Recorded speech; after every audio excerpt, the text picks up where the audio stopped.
we'll beat the game today. We'll see. We left off in the middle of a mission last time. See how it goes. How has everyone's week been so far? What have you all been up to? Pretty sure we left off the mission, right?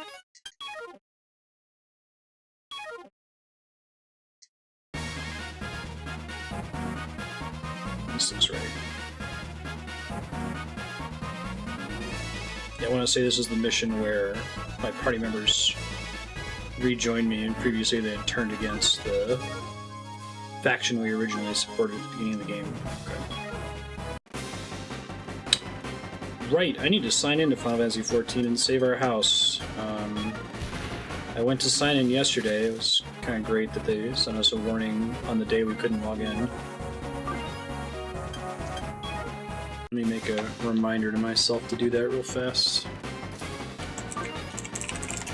Sign in and save your stupid house.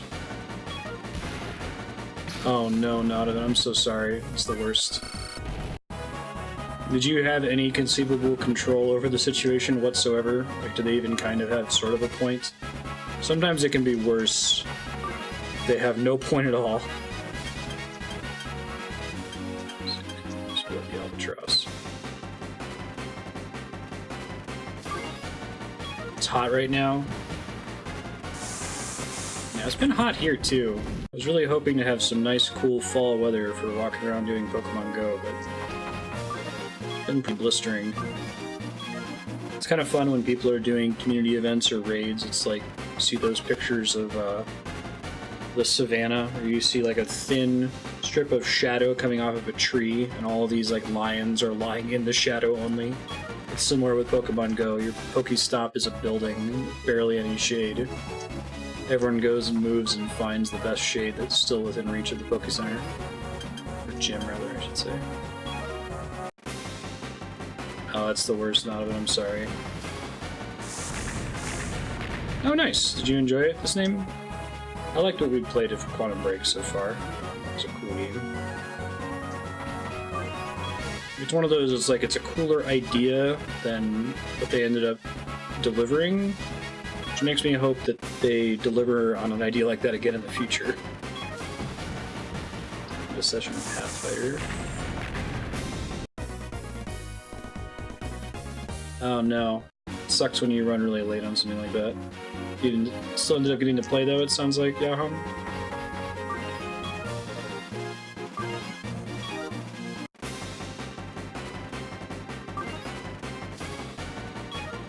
Timey-wimey 9 jigs, yeah. Nice, Yukupo.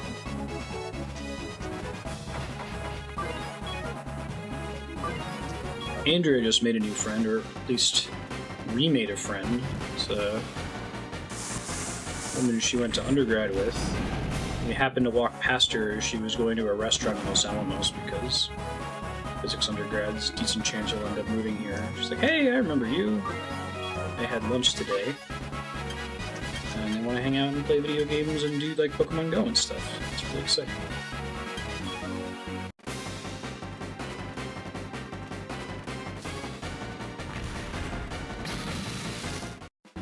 But yeah, I'm just saying it's a bummer. It sucks when you start late, but at least you got to play, right?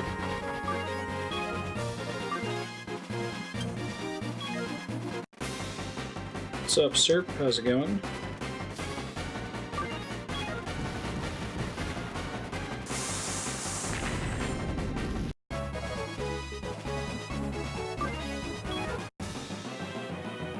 I remember pretty early on we were doing some D&D streaming that I had scheduled, and not everybody showed up on time. It stressed me out really, really bad.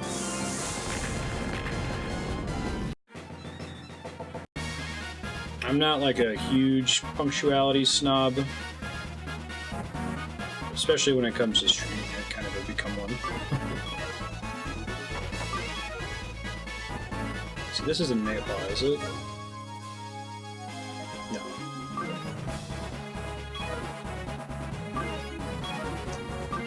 Out of range, let's see. I want to blow up the big scary spider robots first. They worry me.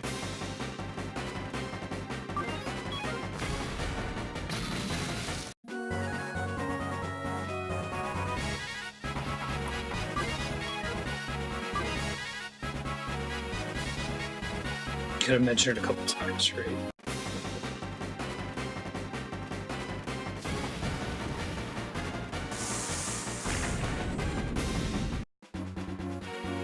The thing that's the worst for me about being late, and Andrew actually had to train this out of me because I used to do this before I met her, and she demonstrated how much stress it causes her. And it's when you think you're probably going to be late, but you try very hard to make it anyway, and instead of just like giving in and saying, you know what, I'm going to be late,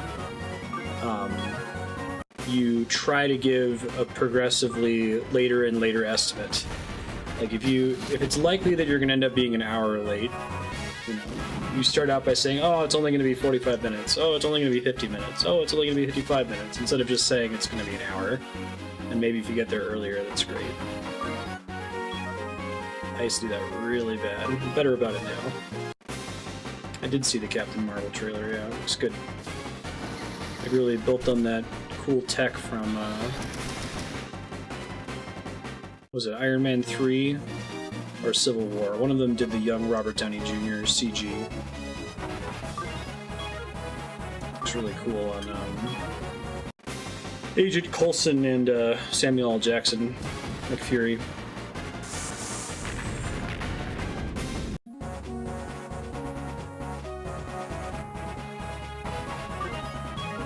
I still need to watch Avatar. I've heard really good things about it. He sure is. He's briefly in the trailer that came out today with a full head of hair.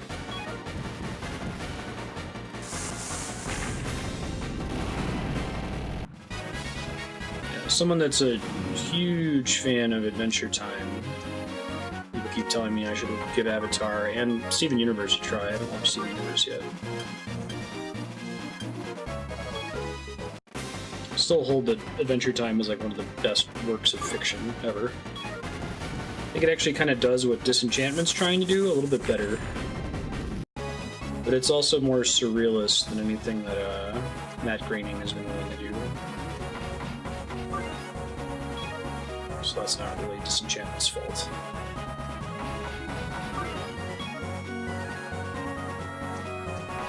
I hope I don't get blown up this next turn. We'll see what happens. I should have moved my player character away, because if he dies, it's game over.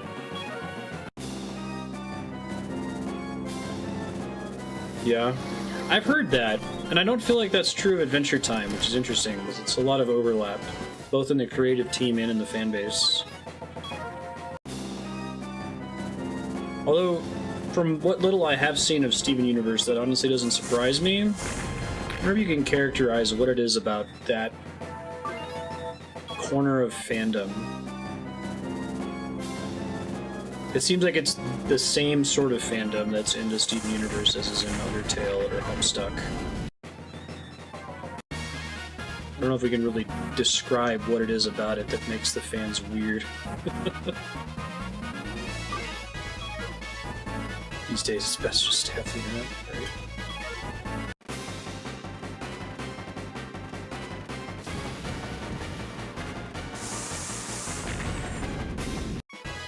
I'm trying to figure out what makes Adventure Time immune to it too. I guess there is a subset of Adventure Time fans that are really into the shipping culture, which is kind of weird. I mean, I guess it's a legitimate way to enjoy a work, just as legitimate as anything else. And there are some people I know that enjoy works almost exclusively through the shipping lens, like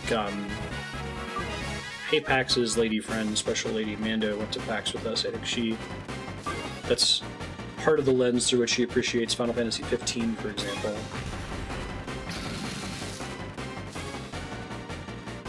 Natalie, you shame yourself and your father.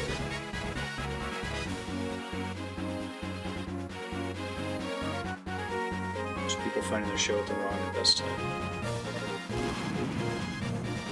Big fun and break on the Xbox Game Pass I signed up for the last month. And people pushing it hard with crazy introductory offers. Oh, cool. Yeah, I don't think I've downloaded any of the games from... Well, I don't have Xbox Live or PSN right now. I feel like I should probably grab them. chance that I'll end up playing those games feels fairly high, but I never play online on there, so I don't know if it's worth the subscription. I like Disenchantment, though. I thought it was good. I wasn't, like, totally blown away by it, but I think I was extra judgmental to it because of how good Futurama was running towards the end there. How well it was running. How good it was. There we go. I can talk.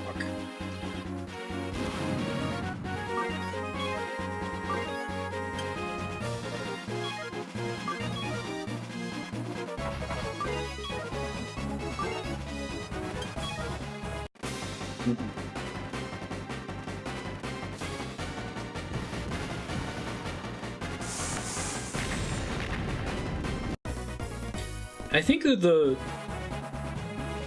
I know exactly what you mean about the Rick and Morty fan base, but I don't know if that's the same problem. It's definitely a problematic fan base, but it doesn't seem like it's the same cross-section of weird fans that you get from Steven Universe, Undertale, Homestuck, and the like. I don't know. Thanks, Guile. Oh, we just blew up our old commander from like the first 20 missions of the game. This game's story gets really good in the last, like, the end of the third act. Everyone in the squad has been selected to turn into a computer person, to be ground up into goop. It's like Mass Effect 2.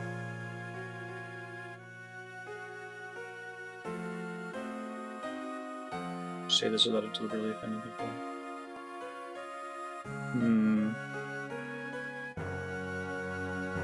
So you think that it has to do with the percentage of young people? I could see that being the case. So when you say young, you mean very young, like elementary, middle school age, right?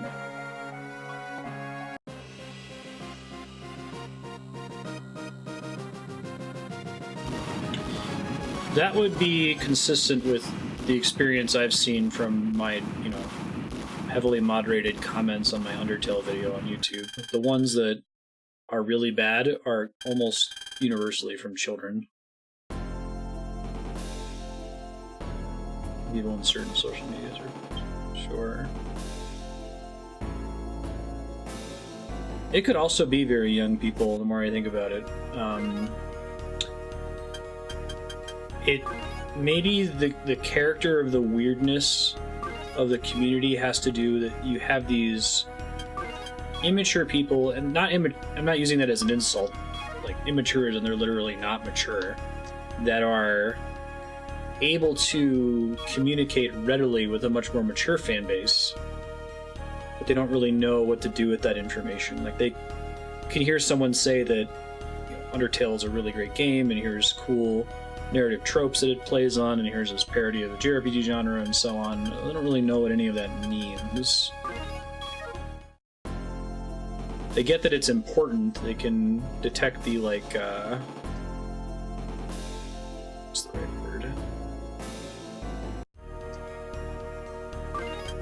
The reverence with which the work is treated by others.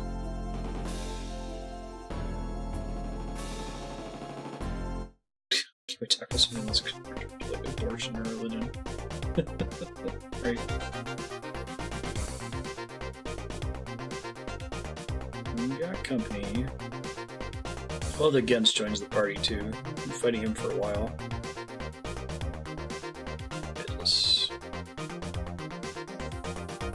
Let's wing it. 9, huh? Get my guide level 3 people back, so that's really good. And Lloyd has guide level 3 finally, which is cool.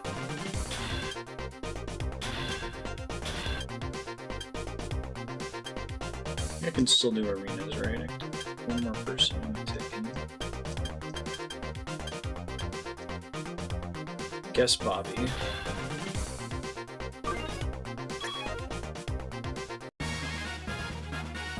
Actually, yeah, there's a toxic community around Doki Doki Literature Club, and I think it's the same overlap with Undertale, Steven Universe, and Homestuck. I think it's a crowd of people that like get the crazy, shocking elements of Doki Doki, but don't really understand what the game is about or what it's parodying. It's more like, oh my gosh, did you finish the genocide playthrough? Wasn't that so scary? Actually, Five Nights at Freddy's too.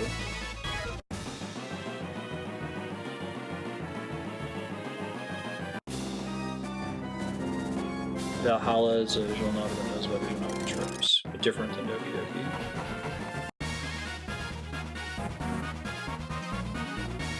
Yeah, sorry I was doing a tangent on the Doki Doki because I didn't really think about it, but I think that's exactly the same thing.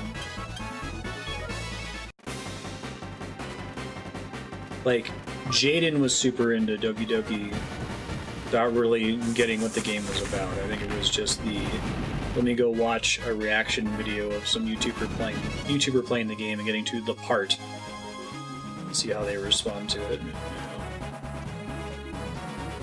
That comes off as so, like, fucking elitist and shitty, though. They didn't get the game. They're just enjoying the shocking parts. Right. Takes a high IQ to appreciate Rick and Morty. I think to some extent it's true, though. Like...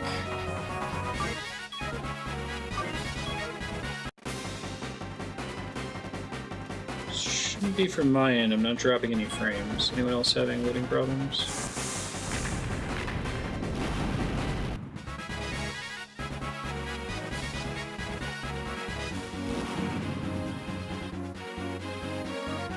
Just pass to the other soldiers, get close and afraid.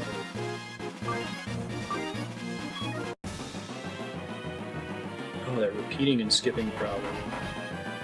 We were running into that before. I don't know if we ever figured out what the issue was. Oh, right. I gotta remember after this mission I need to upgrade the gear of my 3 characters that left my party temporarily. Try to remember to do that. Oh no, I'm not disparaging people that want to see the reactions of those scenes. Or even just anyone that wants to see the reaction. I get it, why you want to see that, but I guess I'm talking about a subset of the fan base that is the entirety of the experience, right? There's nothing else to be said for Undertale, for example, other than the memes from the genocide playthrough. That is the whole thing.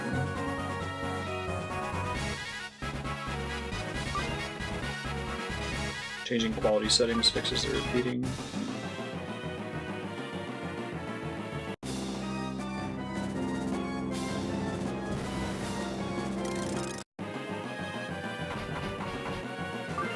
Game's focused on seeing reactions tab quickly. They're like a flash in the pan, right? Big, sudden spike. I wonder if... is that unique to video games?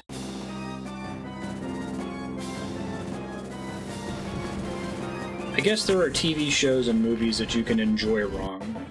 Not that that's valid. Death of the author, blah blah blah blah blah. Because there's like, you know, people that watch Rick and Morty and like look up to Rick as like a role model character are kind of missing a point, I feel like. They're not enjoying the show wrong, it can still be fun to them.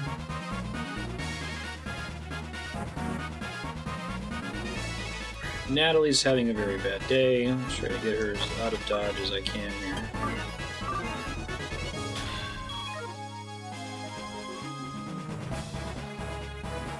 Looking out this thing. Try and nuke as many of these guys as I can here. They're all missile launchers.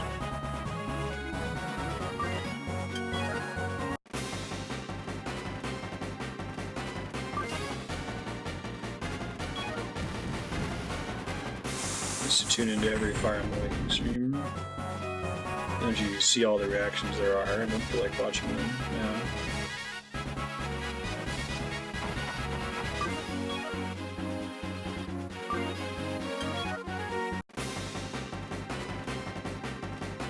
Right. Because the rest of it's not really worth it. I mean, I've definitely, like, pre-Twitch, I used to sit down with my friends or, like, Andrea and watch them play through Mass Effect, so I primarily could see their response to certain key events, like the Sovereign conversation or the Vigil conversation.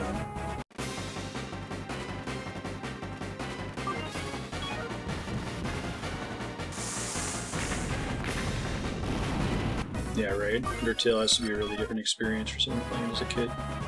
Just ask Jaden. When did it come out now? 3 years ago? I played it when it came out.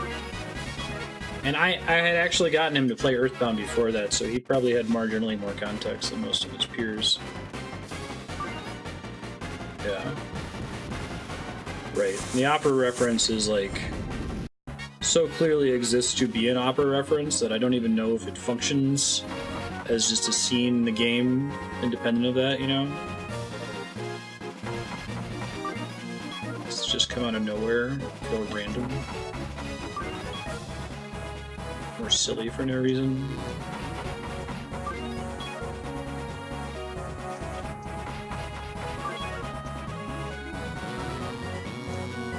It probably is. I don't think you need to understand every reference to enjoy it. Undertale's an unusual example because it really feels like it's meant to be a deconstruction of the genre. Like, it is one of the most notable pieces of art in the game corpus that is about video games. And we can only just now are we able to start having stories like that. You know, we've been having that in conventional art forever. Picasso, this whole thing about learning to paint like a child. But games are still so new that it's only just now that we can start to make games about games. Yeah, right. Oh man, when did Nine Inch Nails cover this Johnny Cash song? That's true. Hotlands is pretty silly.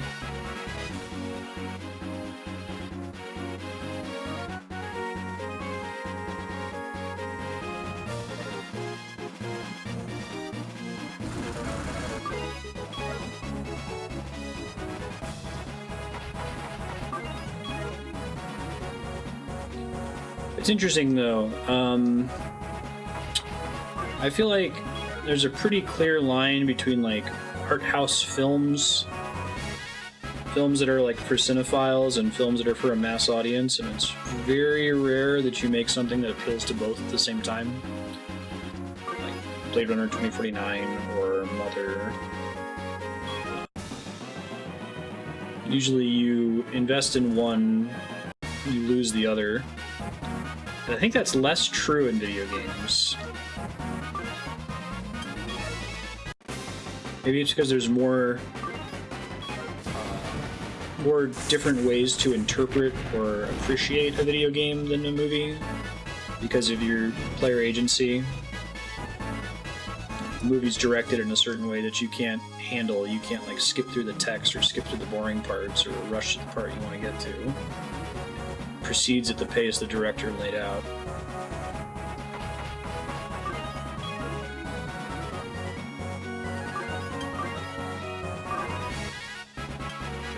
Six first. Everybody else full resources? Were they all just attacking Natalie before? They were. Jeez. Rude.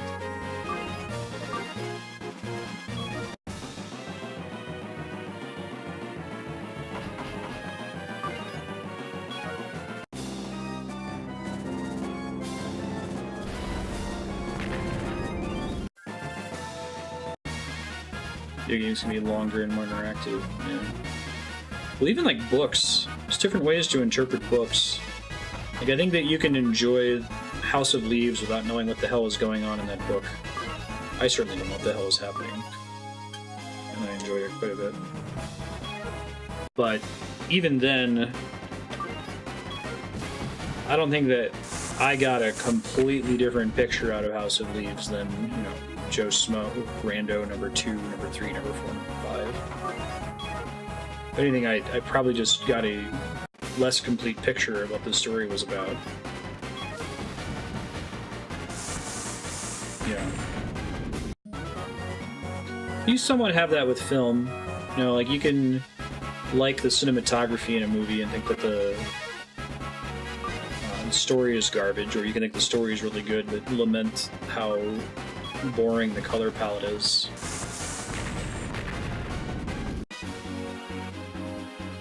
I guess maybe it's easier to appreciate discrete elements of a video game. Because like if a movie's garbage except for its cinematography, I don't know if it's really worth watching in a lot of cases. It's more of a holistic package. Do you like the whole thing or not?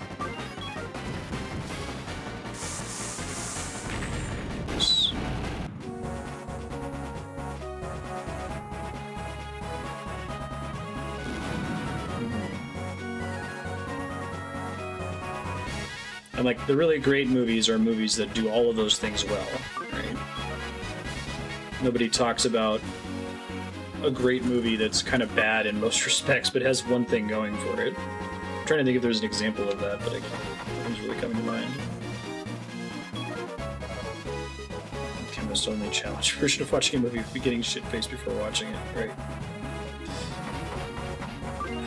Stuff like speedrunning and chemist-only challenges and no sphere grid challenges can definitely come and revisit a work in a lot of different ways. You can kind of do that with movies. You can like do Dark Side of the Moon, Dark Side of Oz watch-throughs.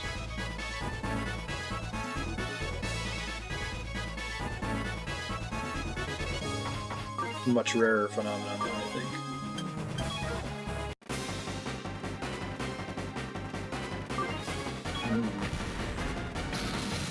I think maybe that might be the difference, Leon, is that you enjoy it even though you're not... You enjoy some percentage of it. But it's not like you're enjoying it fundamentally differently than I'm enjoying it. We were saying with House of Leaves.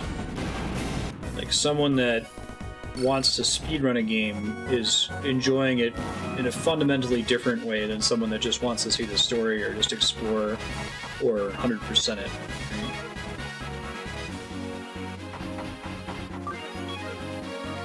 If the Fifth Element stylized and cool plots, like what?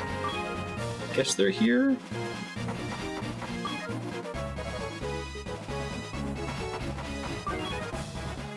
Fifth Element is a high-tech sequel to Captain Planet because the Fifth Element is heart. Just blew your mind. I bet someone else has said that on the internet. I don't think that's a Source Amnesia thing.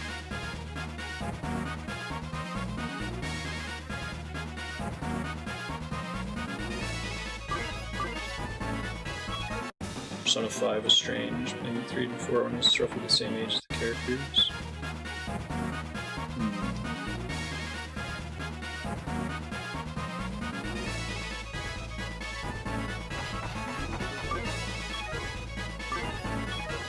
Yeah, Bruce Willis's character is down on his luck. Things couldn't seem to be going more badly for him. Then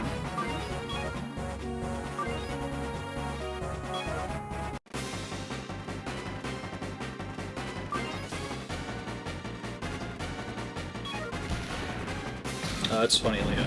Think about that.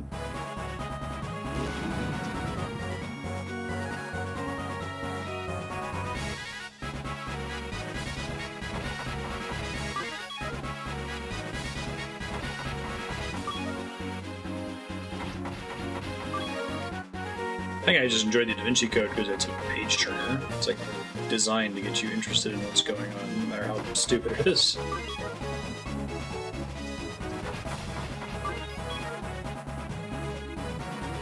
Enjoying text ironically and sincerely.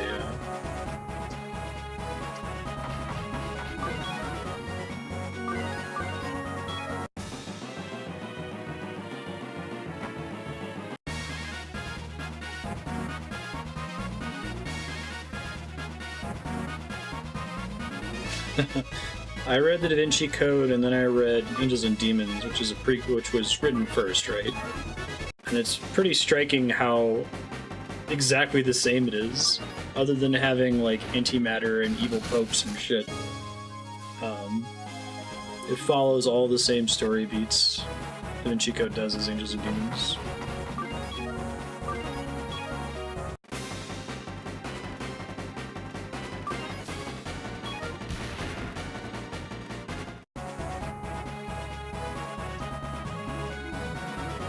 Yeah.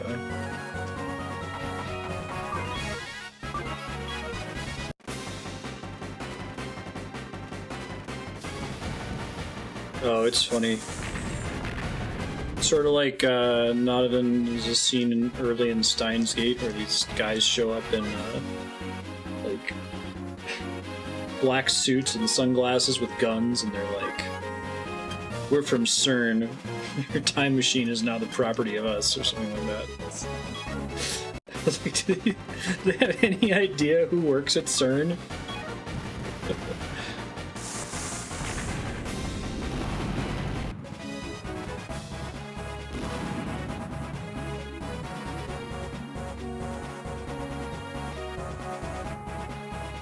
CERN with an S, totally different. Hey, it's Doc Brown.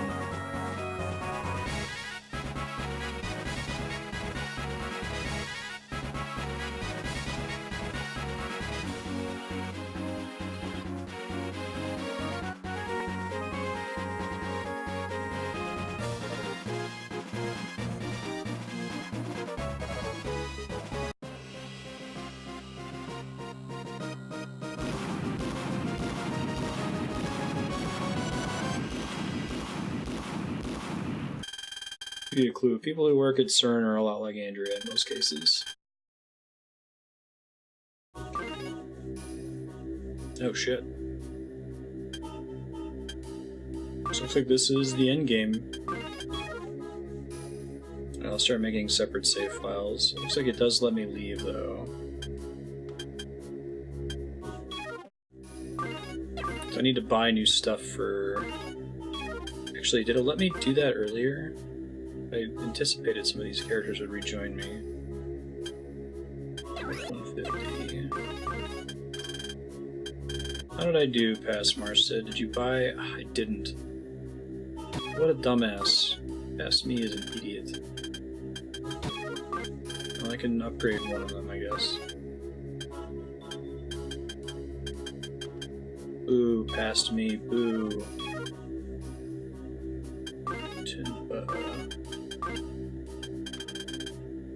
I didn't get one of those.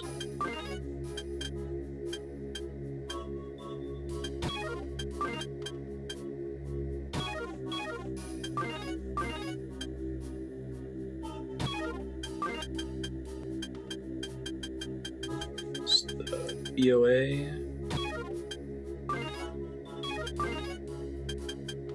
Albatross. Oh, they're all named after birds.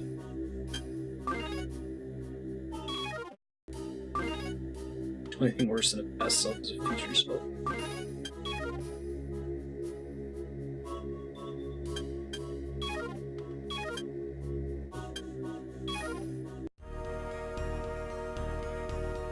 I need to find out where Cicada's hiding.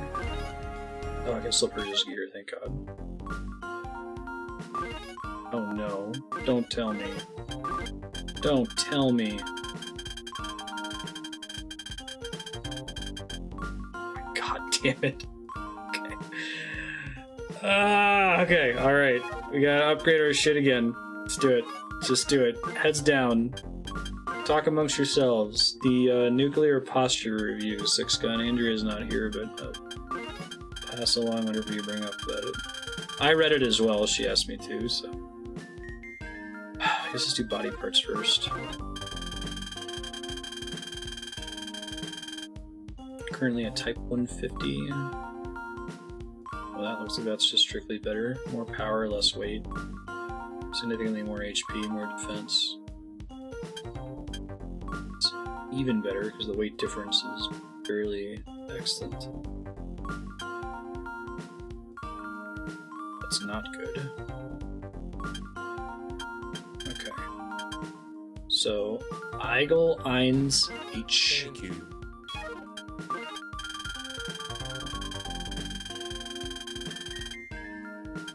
Because we gotta take a break to go buy gear. Can't have ominous music on the shopping screen. Looking at hit here. Oh, that's weight. I thought it said plus 26 hit. I was about to be very happy. Bogart. Significant defense penalty. Significant weight penalty. No thank you.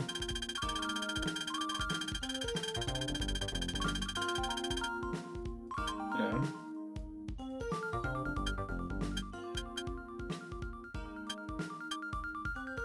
Wait. Looks like that's just strictly better. Zenith 5. Thank you. Alright, he has Karen as his CPU, so none of these matter for him. Bagworm. Okay. Thank you.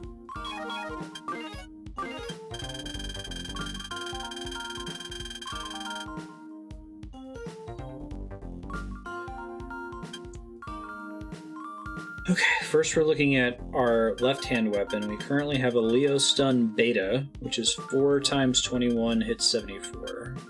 4 times 23 hits 74 is strictly better, isn't it? 4 times 24 hits 76 is even more strictly better. 5 times 20. I haven't been really using those short-range weapons on anybody, though. BOA 40. So 1 times 82 hits 62. Times 87 hit 90. Oh, but the range is garbage.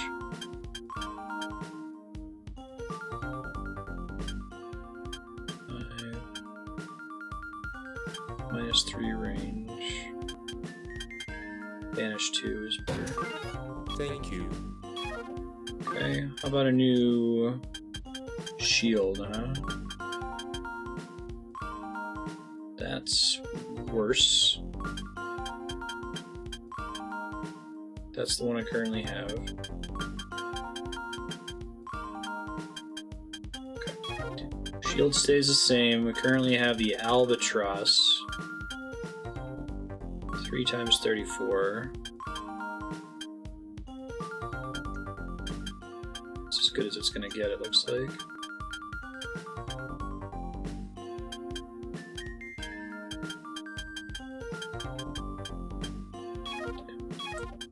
Cool. Okay, so let me write this shit down. Eigel, Eins, H, Num, okay, let's stay the same. Zenith 5, Bagworm. Need to figure out what CPU I need. I can do that with somebody else since he has his dead girlfriend as his CPU currently. And then a weapon, Monstro 3 S2. 2, Banish 2. Okay. So let's look at Ryuji. What CPU would you use given that you don't have a dead girlfriend you can equip? Evolution?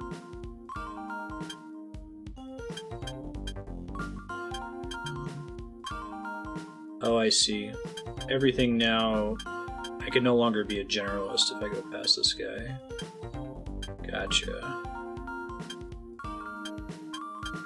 So, I think I'm going to take EATA for virtually everyone, and Evolution for 2 characters. The advantage of the dead girlfriend line of CPUs is their rage can resurrect the CPU, and everyone knows how easy it is to piss off your girlfriend. Dun-dun-dun. Thank you. EATA times... I should check how many people are in my group now, I don't remember. 2, 3, 4, 5, 6, 7, 8, 9, 10, 12,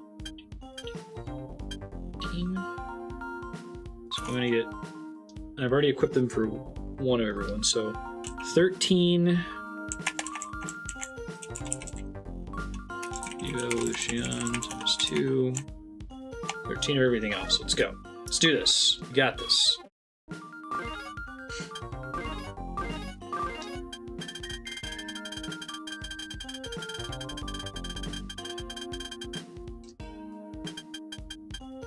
You gotta get into that smooth. Think of like a long-term relationship as like a sine wave. Maybe not a precise, but it's a wave, right? Peaks and valleys. And as a relationship gets longer and longer, the peaks get smaller and the valleys get higher until it just kind of becomes a flat line. That's the shit. People will be like, oh, that means a passion died in the relationship. It's like, no, it means that everything's cool all the time and we never yell at each other. It takes like 8+ years to get there. Thank you. Alright, I don't have any new shoulder weapons, right? No. Body parts, please. Zenith... wait. Eigel Eins H. Times 13. Thank you. She's spending all this money now. No new arms. Legs are Zenith 5. Let's roll faster.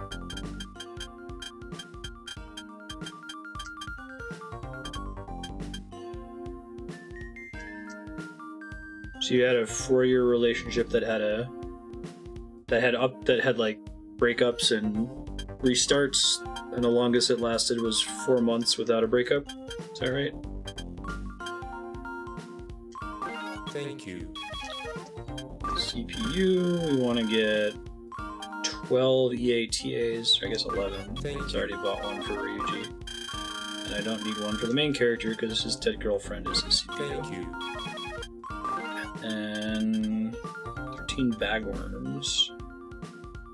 Thank you. Alright, let's do this. I might also buy some more healing packs. Should be set on those, but Thank you. given that we're coming on the final missions, this isn't gonna be the time we'll need it. So ask this guy if he knows anything. CEO of Cicada? Yeah, he's in town. There's a Cicada branch office near the docks. He might be there. Thanks.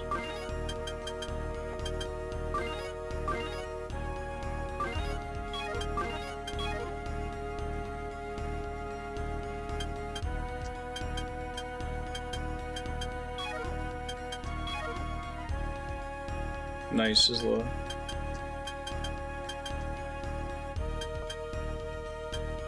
Dockside warehouses, got it.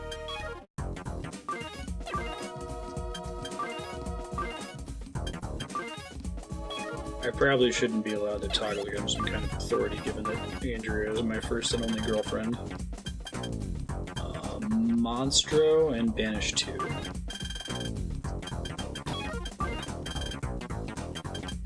So maybe it's actually awful and I just don't know any better.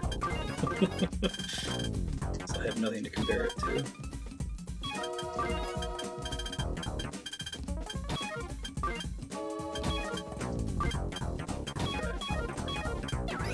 Rose.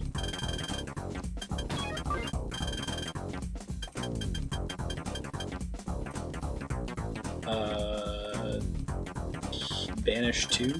There it is.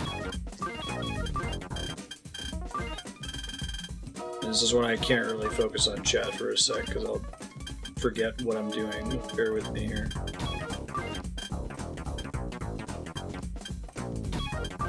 Talk about something controversial. What is a sandwich? Probably link the sandwich ingredient versus structure, purist versus rebel chart.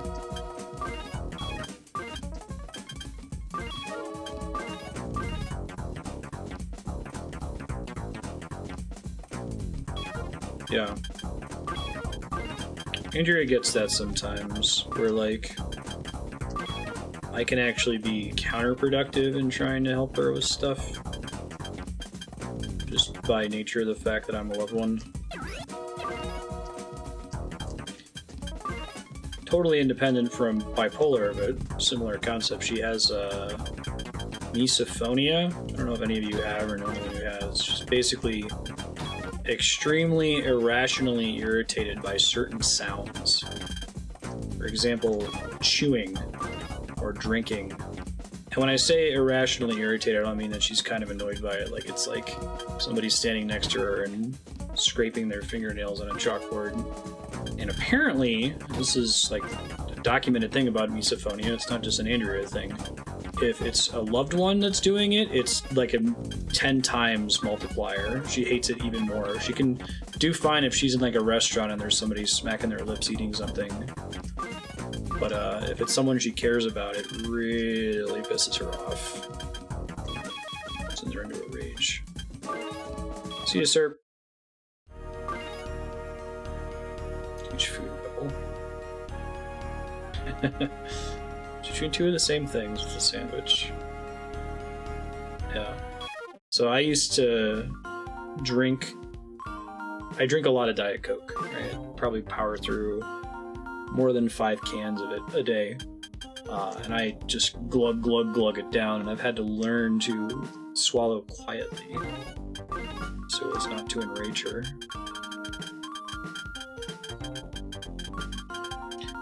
Part of what makes it so hard to deal with is it is a irrational anger that it like creates in you, or irritation. Thank you. It is not at all reasonable. But she can't help it.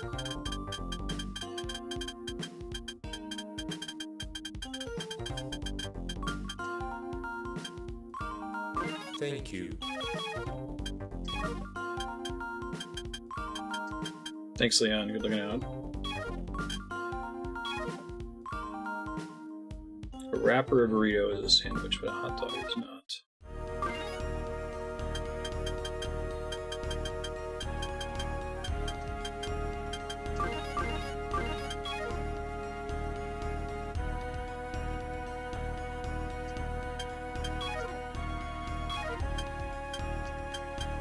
All squirt. Yes. Yeah, I don't mind a hot dog being a sandwich, I think. I had to go buy more arm parts for some of these folks. Guile. Numsicar. Numsicar. Anything else? Oh, I gotta get him the... I need to buy more albatrosses too. Shit. What did I do? Really threw me off my upgrade game. They took these characters out of my party, although I'm kind of glad they did. It was a cool sequence.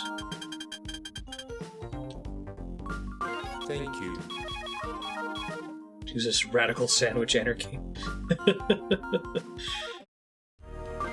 Pop-Tart is a sandwich.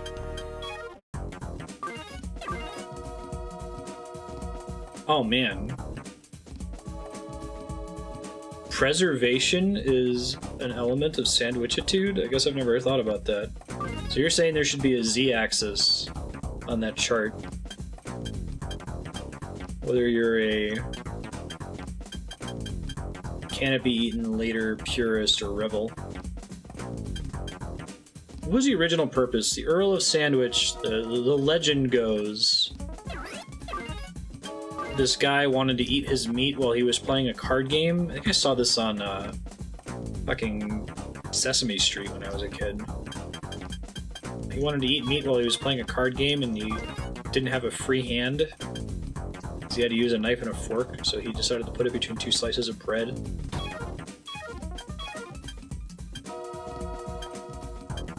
Oh, is that real? I just assume that any origin story for anything is false. Assume that it's something that's, like, heavily shared. It's not completely false, but I treat most origin stories like that with lots of skepticism.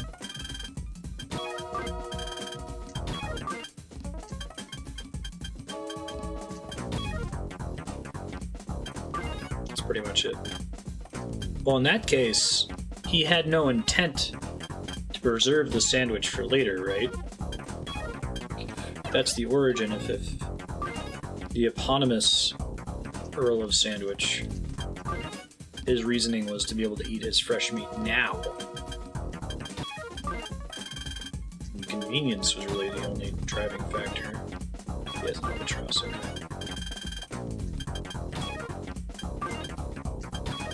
Sorry, I shouldn't be talking while I do this.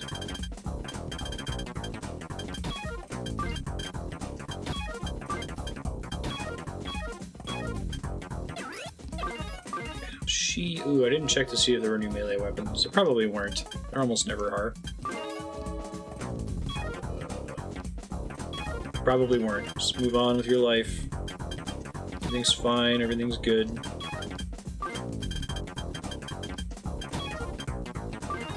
Guess I can always check before we leave to do the next mission.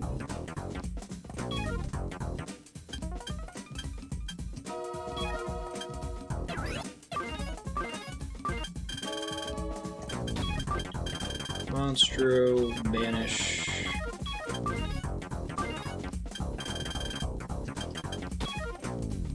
Later, Plaster. Good seeing you. Get you around.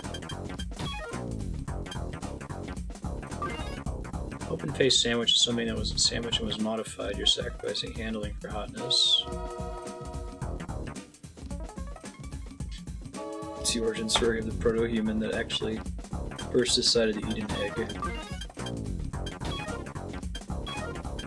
I guess somebody had to eat everything at some point, right? A lot of those things are kind of questionable. In a world where everything is questionable, what do you try to eat? Can't all be instinct. I mean, the cats will try to eat virtually anything, no matter how likely it is to kill them.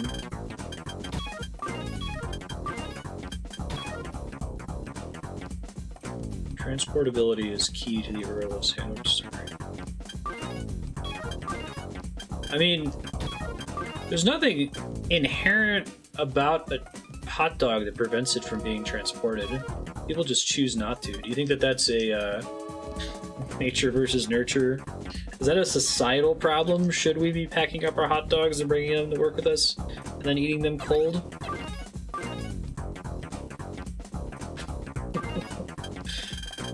Kind of curled a little bit in my mouth as I was saying that, but just for the sake of argument.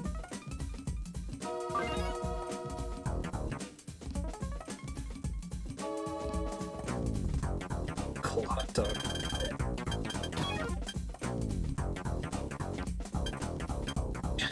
Do hot dogs have more in common with like shitty American beers, where like the only thing you can really sell about a beer is that it's cold, and then you can sell about a dog is that it's hot? I don't know, some hot dogs are good. I think all beef hot dogs are actually good. They're not just something that you're eating because you need to eat.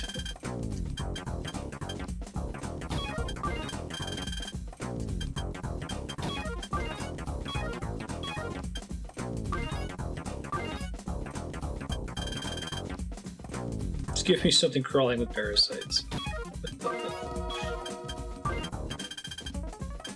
Horse Pepsi okay? Nay.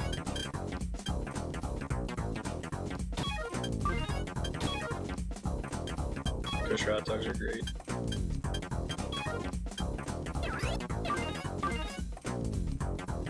I think regular hot dogs I kinda don't like, but will eat because they end up being a vessel for mustard and other toppings.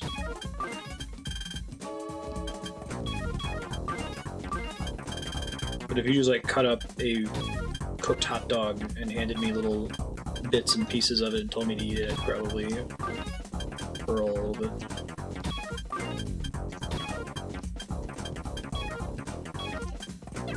That was one of our struggle foods growing up. My mom would make cornbread muffins because cornbread mix is like 30 cents for a box or something stupid. It's really cheap. Probably more now, but it was 30 cents then. And then she would buy the cheapest possible Aldi hot dogs, and then she'd chop up the hot dogs into little, like, cube isn't the right word, tubes? Anyway, and then she would bake the little hot dog pieces into the corn muffins. It's basically like having a corn dog, but in muffin form. I remember when I first met Andrea, I actually met her at the Ohio State Fair because she was giving, she was doing like a physics demonstration. Cool. Pop science show. Dry ice experiments, Mentos and Diet Coke, that kind of thing. Anyway, we went to a stand. The thing that she most wanted to get was a corn dog. And I'm like, of all the things that you can get at a fair, why would you get a corn dog? Like, that's an everyday meal for me. And why, again, why would you pay $6 for that corn dog? I could get you like a box of corn dogs for that cost. But I guess they were always a special thing for her. Almost done. This is our last character. And then I do have to run through real quick and make sure they all have items equipped. Okay. I think it was mostly just Natalie who used up all her healing items, right? Everybody else seems to be fine. Discs? Yeah, there you go. They were more like discs. They were about that thin. Hot dog discs. Oh yeah, I'd eaten mac and cheese. That actually sounds good. Just the...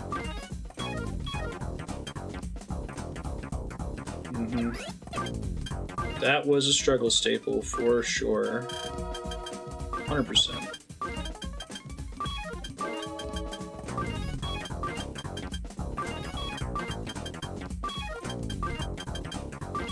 My daily lunch, because I packed a cold lunch every day, was a Aldi hamburger bun with like 9 slices of pepperoni inside of it. Dry. That was it. Nothing else. Pepperoni sandwich. A small snack-sized bag of hot Cheetos and a Star Crunch. Every day from K through 12.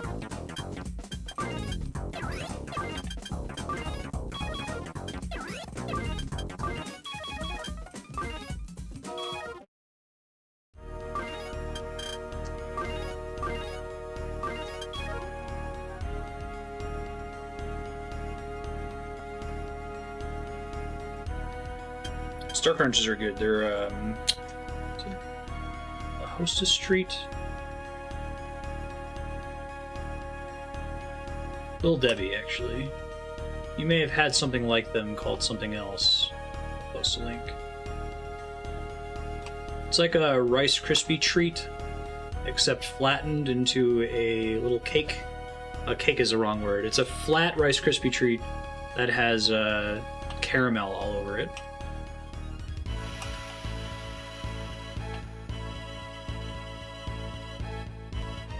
Free lunches at public school. Nice.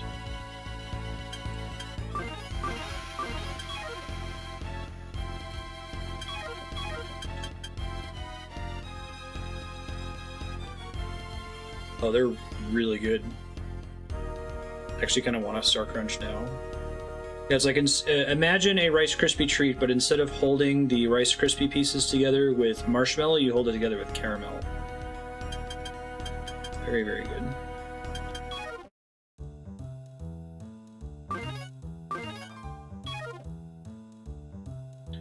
Terrorists are wandering the streets of this town. That would be me. I'm the terrorist.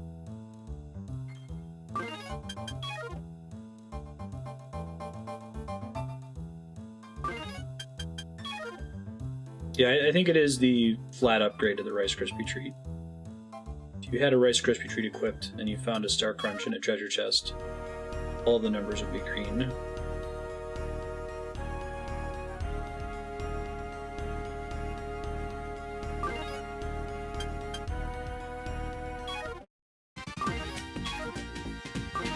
Curious if I can actually do any of these. I like the new mech sprite for all that stuff I've equipped. Oh, I'm way too strong. Shit. Odds are too bad. Black Dynamite! I sell drugs in the community! I love that fucking movie. Threw that shit before I walked into the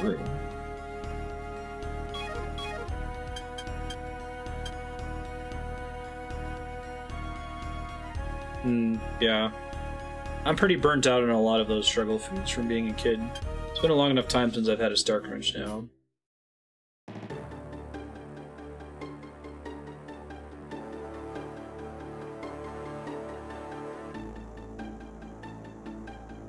Olsen, I blew your face up. It's okay. Being blown up doesn't appear to be a way to die in this universe.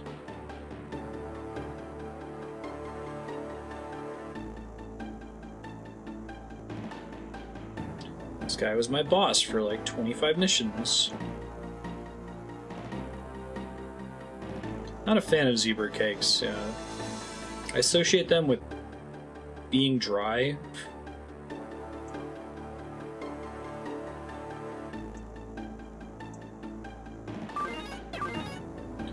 Level.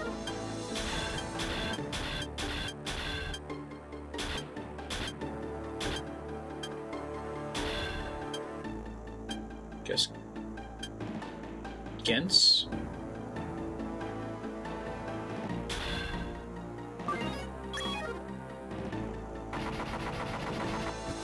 Need milk to enjoy. Can't stand Oreos anymore. Oh, Oreos are vegan? Really, Kupo? I imagine that helps. Suddenly you just can't have it. 86 or something. I do like coffee cake.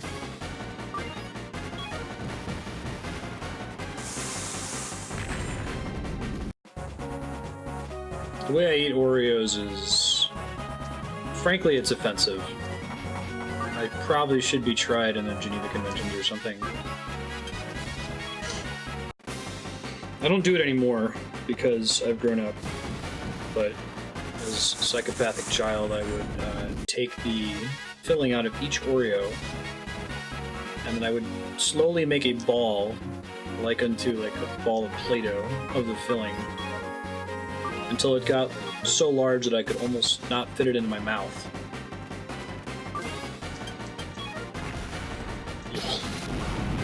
I just eat the cookie hole.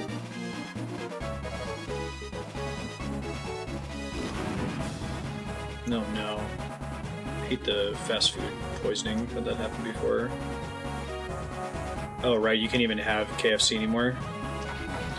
Fortunately, I don't think there's anything on KFC's menu that I'm super excited about. It's one of those restaurants that if other people want to go to it, I'll probably get something and be fine, but I'm never like, oh fuck yeah, KFC.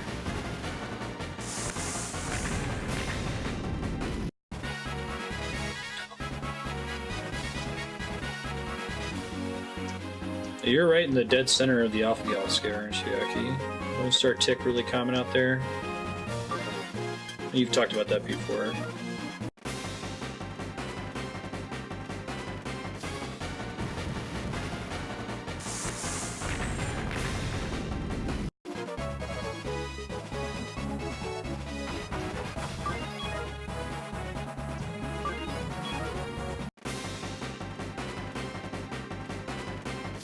A lot of greasy fast food will give me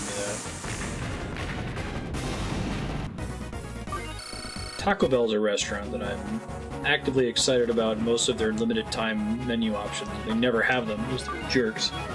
Take away my chicken flatbread sandwich, take away my loaded ghost pepper griller, take away my naked chicken chalupa. That probably deserved to be taken away. It was very good, but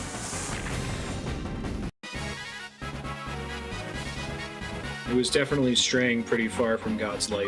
It was actually the sauce on the naked chicken chalupa that was the best part. I could get that on a regular taco, I totally would.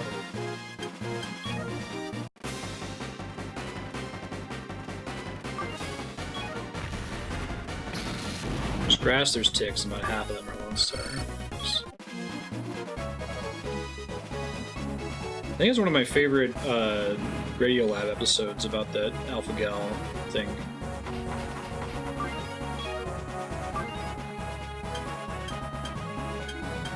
I've learned that as an adult. I refused to have any sauce on anything ever as a kid, and that was a mistake.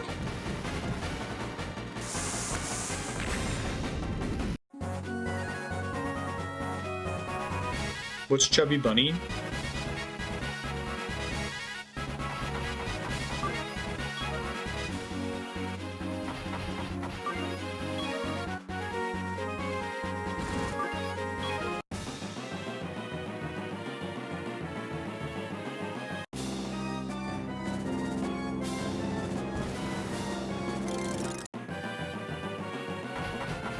Oh, it fills your cheeks so you look like a bunny. I'm already guess where that's going. Attack my supply trucks, you jerks. It's off limits. I don't think I can heal that either.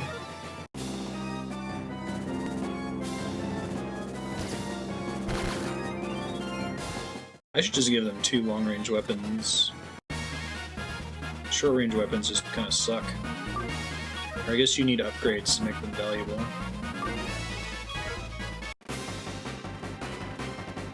Chubby Bowler.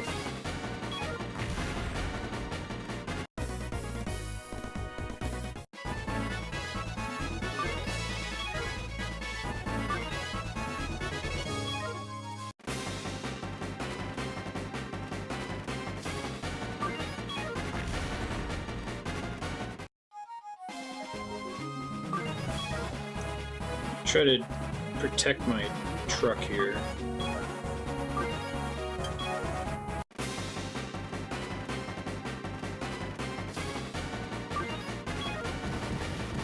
Get yourself an air fryer. Domino's. Right now I order pizza from Domino's because it's the only pizza place we have in town. And as it arrives, I immediately put slices in the air fryer. It's fucking amazing. There's some pizza restaurant in the Midwest called Jets that must briefly put the pizza in a fryer. I think we talked about this on stream the other day. That's what it reminds me of. Such a good texture. Still digging it, Yukipo? No regrets. And props to, I think Chaos Factor brought it up, to thank him again. I use it basically every day. It's a really efficient convection oven that gives a really cool texture to most foods.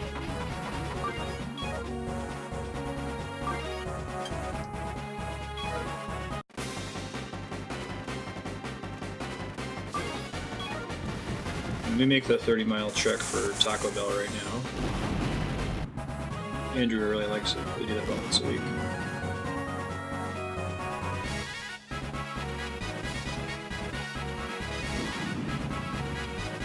Whoa. That'll not be necessary. Oh, it's me, Blakewood. I'm on your side. And for Doc 16 is... By that they actually mean kill all the enemies, right? Because so far there haven't been any objectives other than that.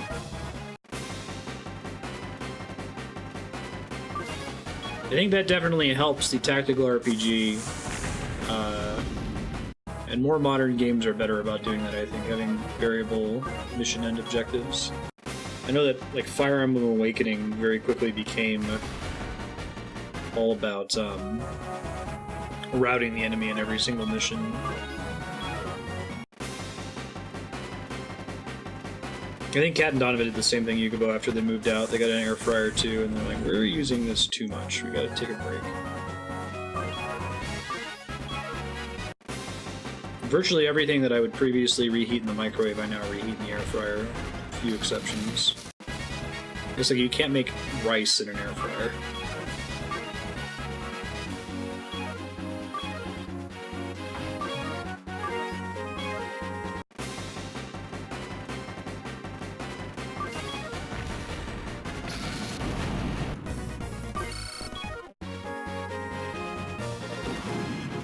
The lack of grease is really great from both a health and, probably more importantly for me, a convenience perspective.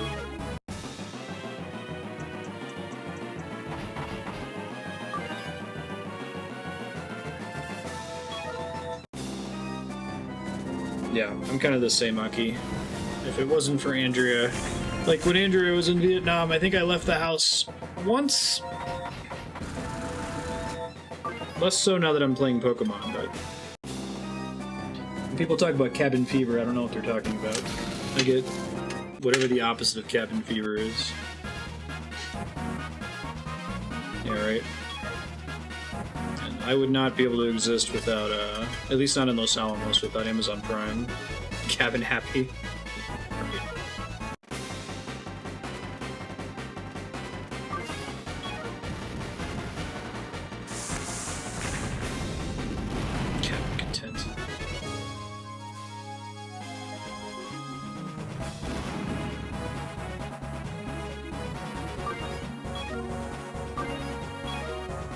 liked it.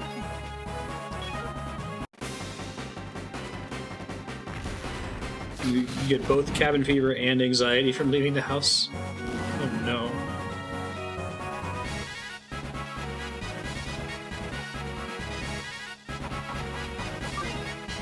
Dun, dun.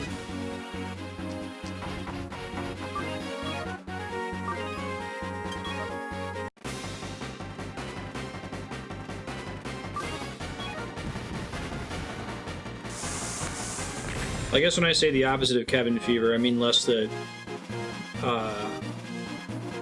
I am delighted to be trapped in the house, and more that I get cabin fever when I'm out of the house, and like need to get back into the house as soon as possible.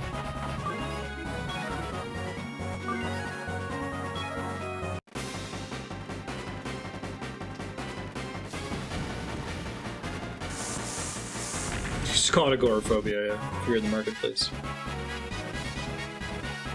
Well, even then, though, it's like, it's not a fear of crowds or crowded places. Like, even if I go over to a friend's house and I really like that friend, and I'm excited to hang out with them, like, I can't wait for it to be over. It's not that it doesn't really get in the way of me enjoying the thing there, but, like, I'm basically, it feels like holding my breath, you know? You can enjoy swimming and still holding your breath is... You do it for too long and eventually is very, very bad. Oh, I can hear that, Yukiko. Yeah, that's... Actually, I'm gonna stick with that. Going out is like holding my breath. I'll do it, and I can enjoy doing it.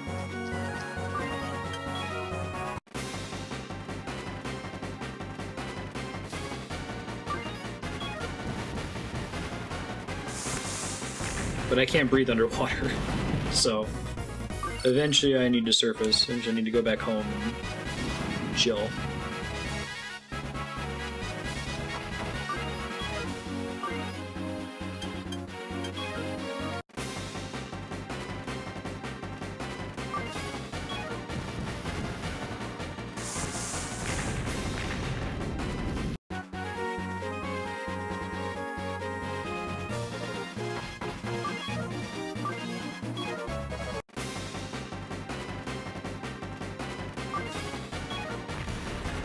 Started reading at the library just to get out of your apartment. Yeah. I've gotten better about going out lately. Like, if we continue to use that analogy, I can hold my breath for longer than I used to be able to. And I'm able to use some social tricks to widen the area that I consider home. Like, with how safe and boring Los Alamos is as a town, I can walk around the town without really feeling like I'm holding my breath in most cases. Everyone else is an awkward scientist, or just generally awkward, and they're as afraid of me as I am of them, so I never actually have conversations with people. Having Cameron with me in the stroller is almost like an additional bubble. People give me extra leeway if I'm in a crosswalk. I was talking to Andrea the other day, like, when she goes through a crosswalk, she does so with utter confidence.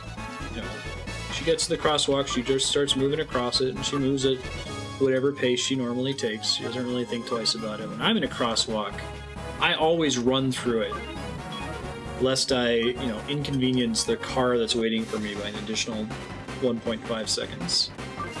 It's stupid, I have the right of way. They have to stop. I'm not really saving them significant time by sprinting through a crosswalk. But it's that sort of thing that's holding my breath whenever I'm in a situation like that. Like, part of what makes me so grateful for that Japanese word, sumimasen, which basically means I apologize for existing. Me IRL. I had budgeted for it, something you could do out of the house. Andrea benefits from that a lot, actually, especially in like a work context. She needs it to break up the day more than to get out of a particular situation. So she'll go get tea every day.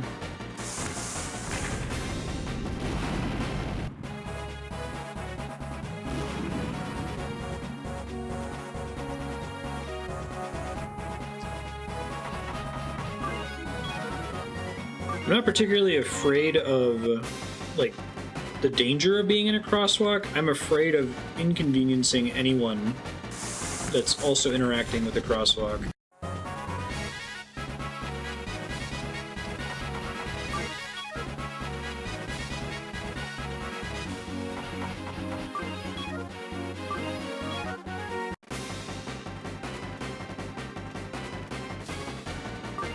I've actually developed my body language as carefully as possible to not even begin to sort of suggest or signal to oncoming cars that I will be crossing the road.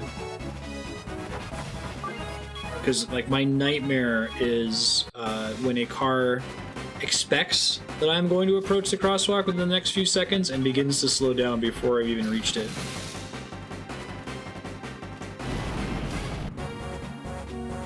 I'll almost always, like, turn perpendicular to the road I eventually intend to cross and wait for there to be no traffic. Thanks, Blakewood. Better nightmares. Oh, I was in an anxious, like, panic attack last week. I was out with Andrea, we were playing Pokemon Go, and we were walking into the Justice Center police department.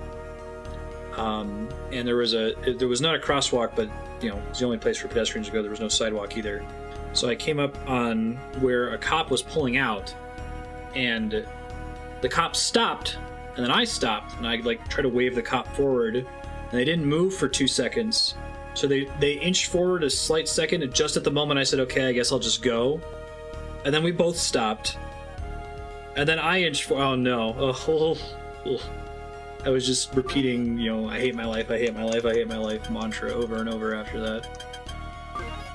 Cold sweat. It's like the equivalent of when you're walking into someone in the hallway and you do the little dance of you don't know who's going to stop for the other person, but with a car. And with a police car. Like, oh. Kill me now. Come down from heaven and smite me.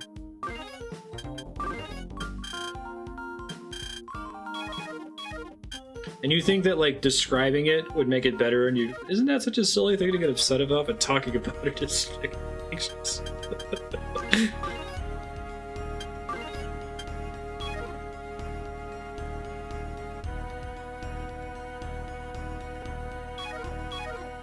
I don't know if it's a Midwest problem.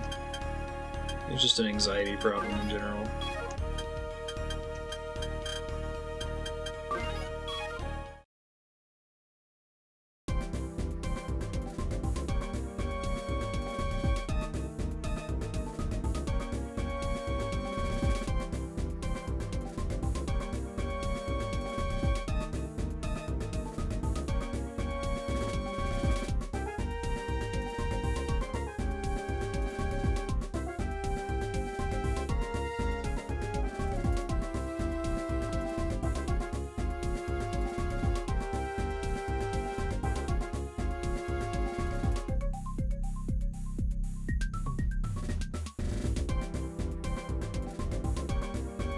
Canceling the project. Oh, is the son actually the real bad guy? Successor, the S device. Oh, the grandpa's not actually a bad guy all along. He's kind of a bad guy. They're making robot CPUs out of people.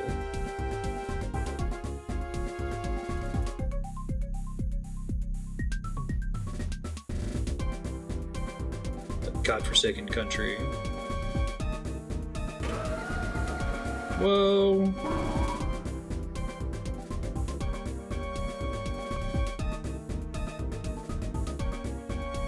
Oh shit.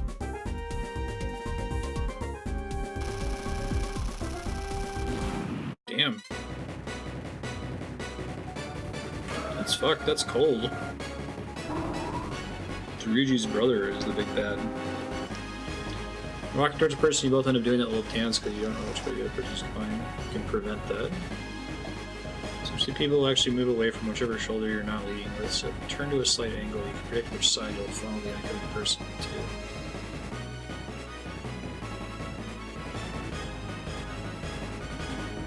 to. So, like, you turn your torso in the direction that you intend to travel, is that right?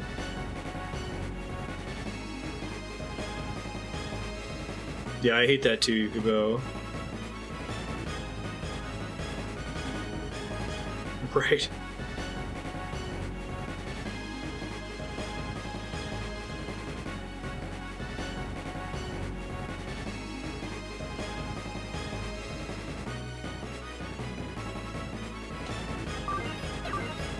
Combat music, it's pretty good.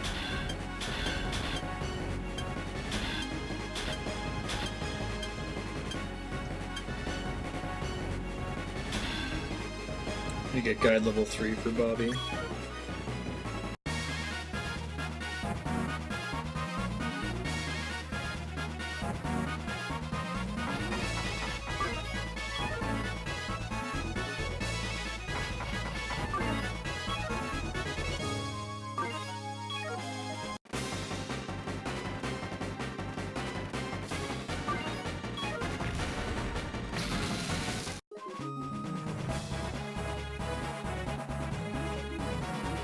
Do you ever get the thing where you're like out to dinner with people and they're not really close enough that you can wrap stuff up easily?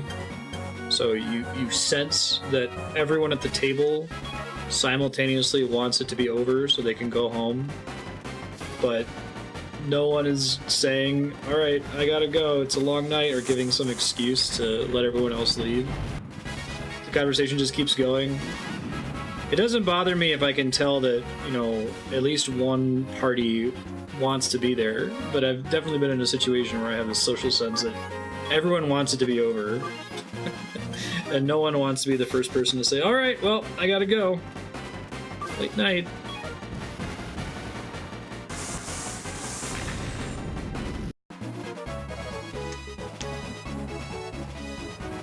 Well, I guess I see my stress about it as a symptom of my overall anxiety, which applies to a lot of other unrelated social scenarios, like Yukipo was saying, having someone hold open a door for me when I'm too far away, like, really stresses me out badly, even though it's stupid.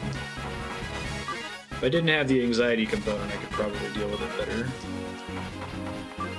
It's less that I don't know what to do, it's that when it happens, I would like to stop existing. Just, like, cease to be.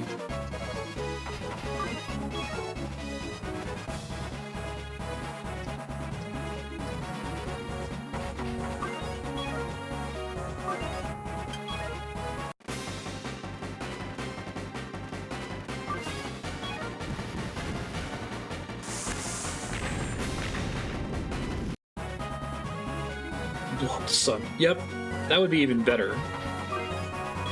Just to satisfy my anxiety costs all of reality to cease existing, not just me. Take everyone down with me.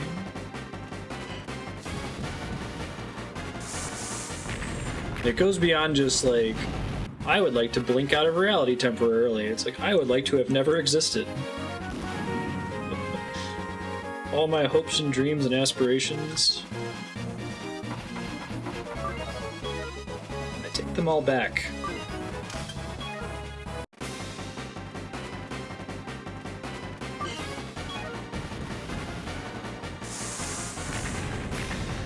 Nice.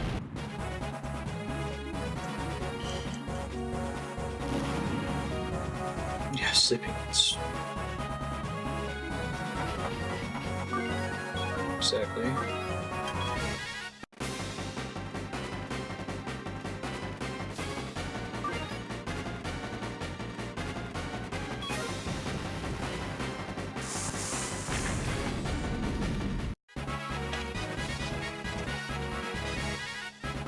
Speaking of jaywalking, is there any area in the United States that actually prosecutes jaywalking, or is it just kind of an excuse for a cop to bust you on something else?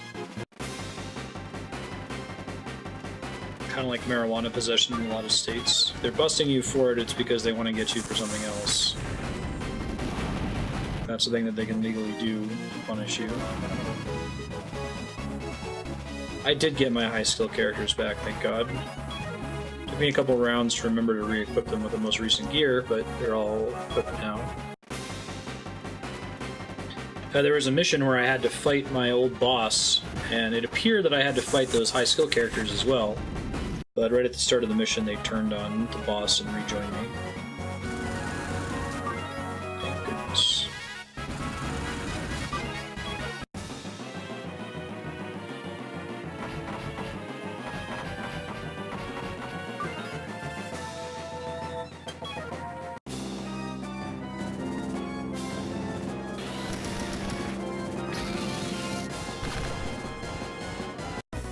Oh yeah, the short-range weapons just aren't keeping up DPS-wise with the long-range weapons in the late game, it feels like.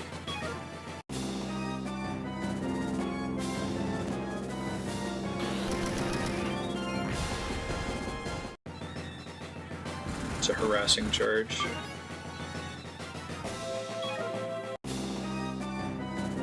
I've had this truck kill the main character before to do a game over. So I lucked out that time, didn't take a bajillion points of damage for once.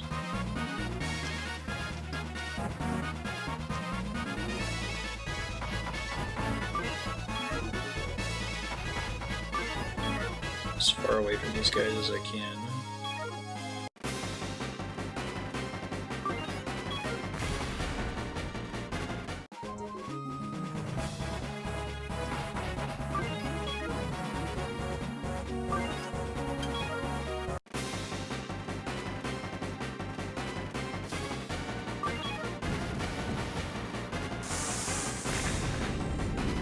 Son of a bitch.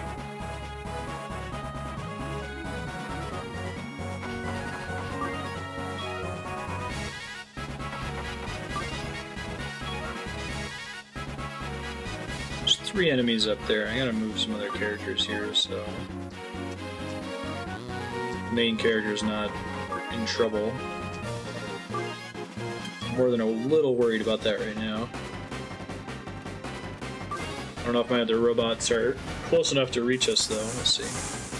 Shit. I was really hoping that would be a shoo-in kill there. It was not. I don't think I'm going to be able to get over there, am I? Red can get the closest, and it's not close enough to attack anyone.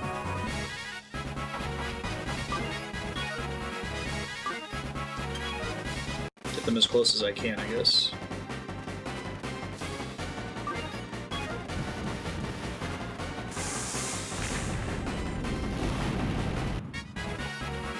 Is there an argument to be made for harassing charges?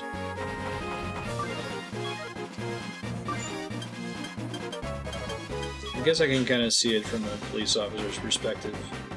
They have reason to believe that you're up to no good, and they can't directly bust you for anything. They can keep you off the street. They can get you for something stupid that's technically on the books, like jaywalking or minor drug possession.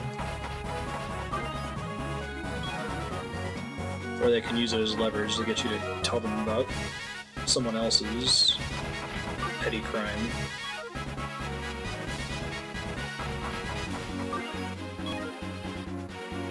Is that necessary? That was a good question.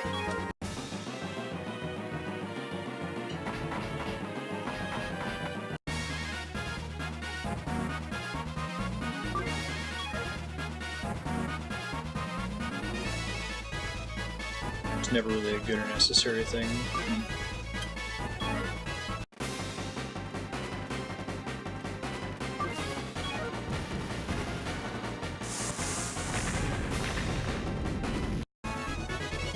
But enforcement is the only place where a choice is being made, right? Like, once you get caught for jaywalking and the police officer chooses to arrest you for it, like, no judge is going to look at that and say, oh, that's a stupid thing to have been arrested for, I'm not going to sentence you.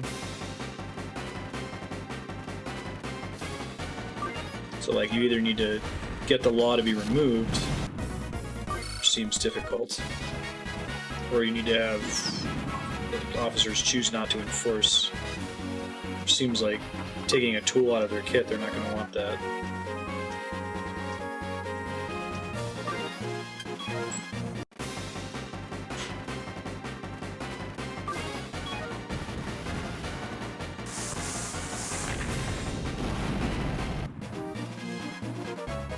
Harassing charges, stop and frisk groups, exclusively used to repress people. Yeah.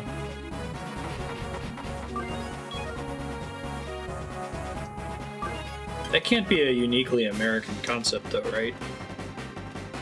I assume that most modern first world democracies have stuff like that on the books.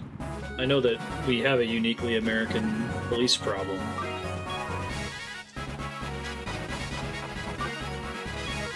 Maybe they're more connected.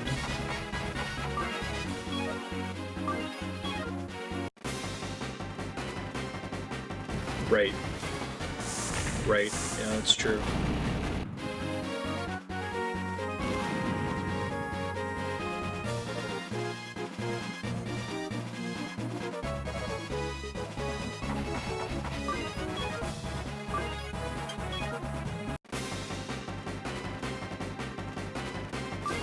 Nothing really makes my blood boil more than sentencing disparity and enforcement disparity across different, especially like classes, but also minorities.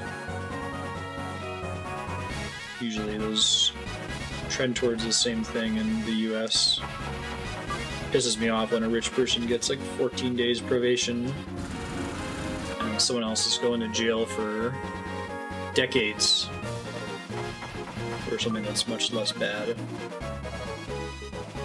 And like the lack of severity in sentencing for white collar crimes, which cause significantly more suffering overall than even like a murder. If you ruin hundreds or tens of thousands of people's lives, you probably led to death in a lot of cases, and you get no sentence compared to someone who committed a crime of passion. Pisses me off really bad. It's common practice for soliciting bribes. Jaywalking is a $100 fine. It really costs you $500, so instead you pay the cop $200. Do we have any data on how common bribery is? I guess it probably varies by location. Probably hard to get truthful data about it, because who would do the reporting? The person who bribed? Did the bribing? Depends on country.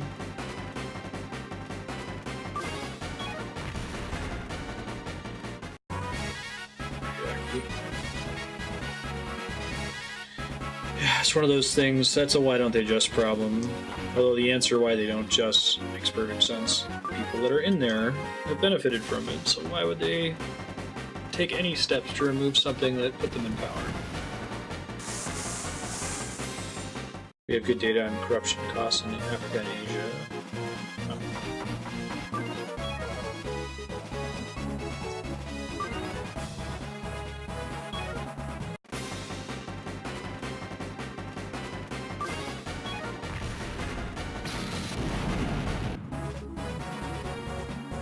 How much of a thing is like corporate lobbying in other countries, or just lobbying in general? It feels like so gross that it's even a thing at all.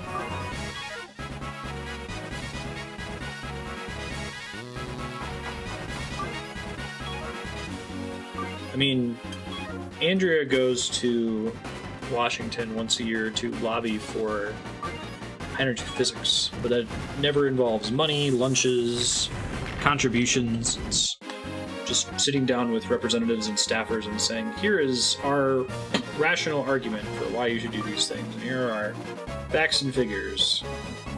Please make this decision.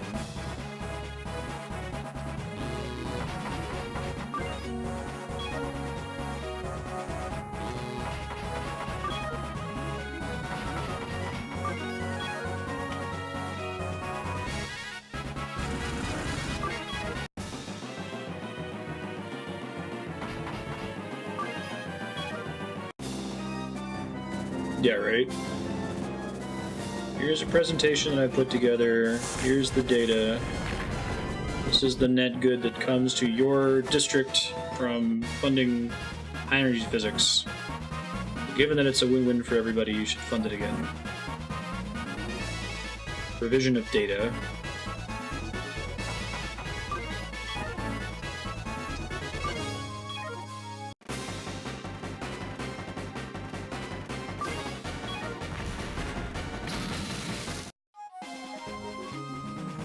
Here's what your future employer wants you to do. Right?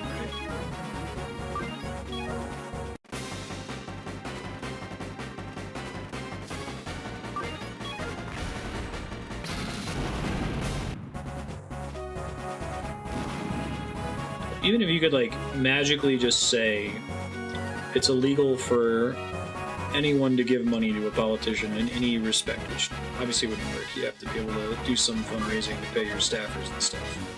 But suppose that you did that, like, is there a, what's the pro-gun argument? Second Amendment? Take away, if you outlaw guns, only the outlaws will have guns. Not that I agree with that sentiment, but is there an argument to be made that if you outlaw this sort of bribery, that it's just going to continue to happen, but under the table?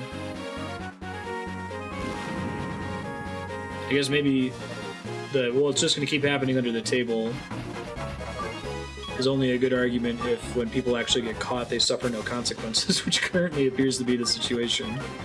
You get caught for doing something illegal, you just pay fines. Whereas if it's equally stupid. Sure.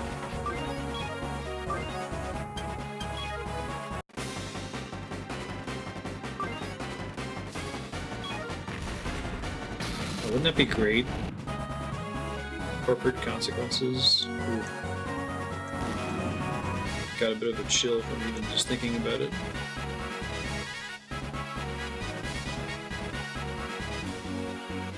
Later, Six Gun. Good talk. I know, right, Yukibo? Never happen now. Just do whatever you want.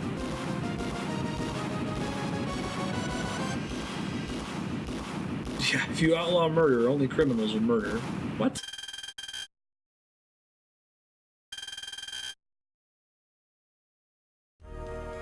It's such a... Interesting. It's a situation where, like, you have this raw philosophy that is so disconnected from reality. If we don't have guns, then we'll never be able to rise up and stop a tyrannical government. It's like the tyrannical government has bombs with nuclear weapons. I don't think that your machine gun is going to help very much in that case. If push really comes to shove, you are super fucked.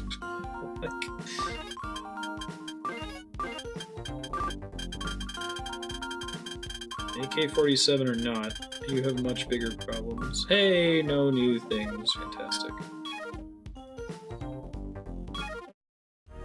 I know, right? Grew up after AT&T got broken up. Yeah, I love that bit out of it. It's like... What is it, like, man, I want that guy to be on fire, but he's all the way over there.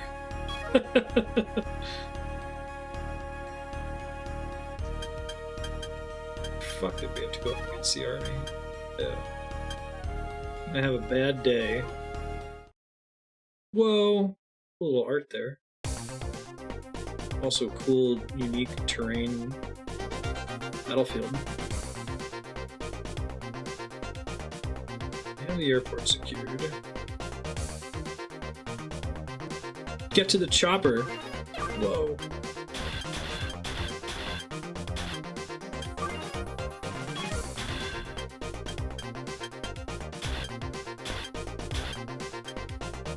Hey, Bobby got guide level 3.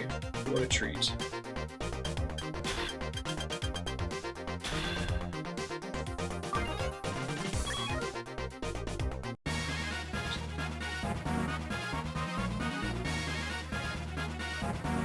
They will let Disney buy Fox. Nothing matters anymore.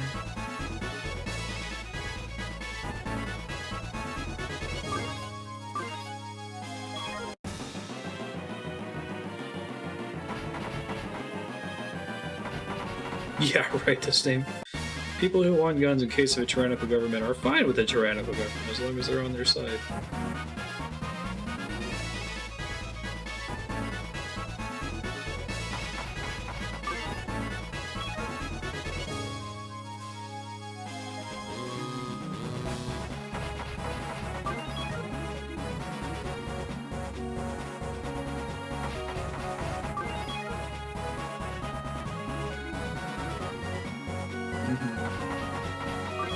Telecom is buying content creators, exactly. It's very worrisome.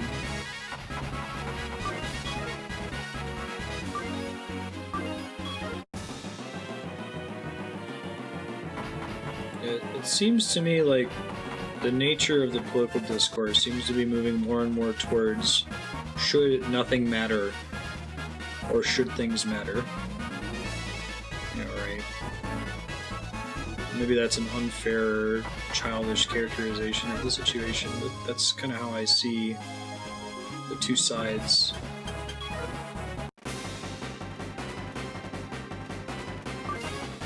You have a commercially available flamethrower? That's awesome, Donovan. Wasn't Elon Musk selling them for a while?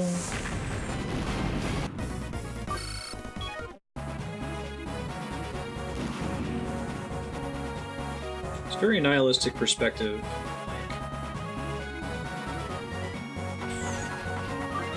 Things will solve themselves if you let them. There's no need for intervention of any kind.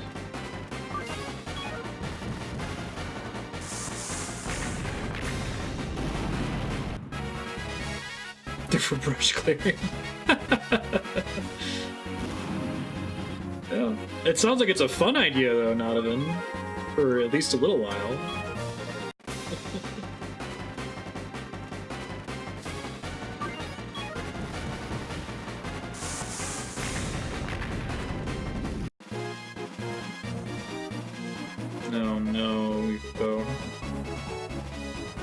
That's nihilistic too. And to be clear, like, I think it's necessary to have at least two sides to an argument. I mean, preferably I'd rather there be more than two sides. But I can envision a state where there's one group of people that are really idealistic and looking to create new programs and do things and spend money, and another balancing force that says, whoa, hold on. That's great that you want to do those things, but do you have the money to pay for it? Do you know that that's going to actually be effective? Kind of like the, theorist versus experimentalist community of scientists. People that are coming up with cool ideas and people saying, now wait a minute, can we actually test that? You need both of them, and they're partners. If the experimentalist says, yeah, that's not going to work, the theorist says, oh, okay, I'll go back to the drawing board. If nobody gets into a fist fight over that.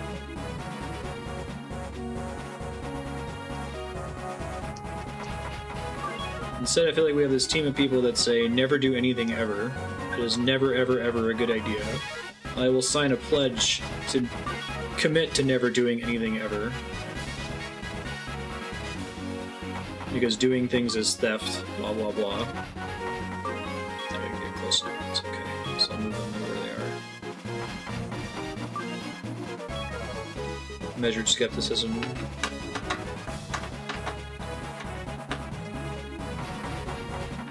Oh yeah. Active, like, regress. It's pretty fun.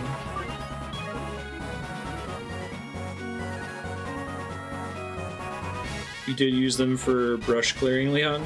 That's crazy.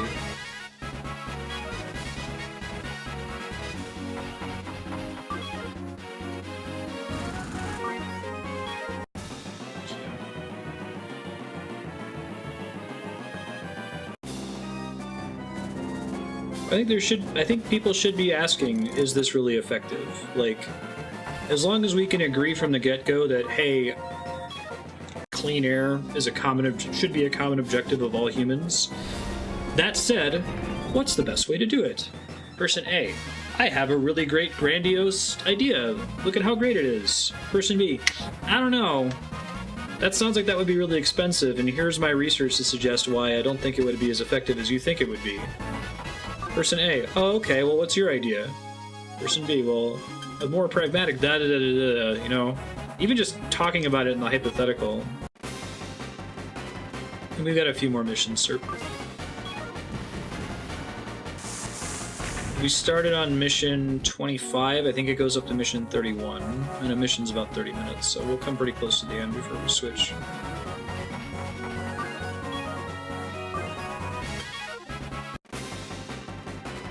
But Ryuji's brother killed their dad, the leader of the company that was making the human CPU chips.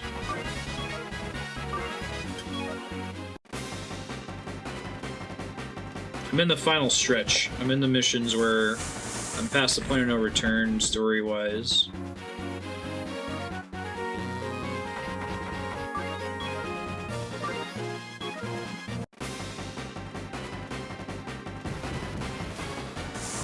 Right. Yeah, there is no... Well, at least we can agree that we all want this.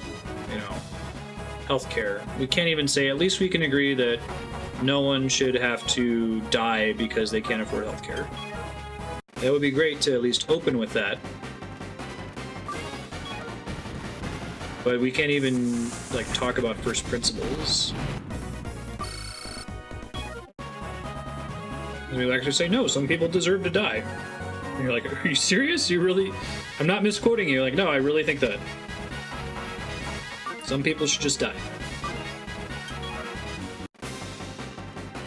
And it's like, you're sure I'm not, like, presenting a cartoonishly over-the-top, unfair strawman representation of your ideas? No, no, no, I want people to die.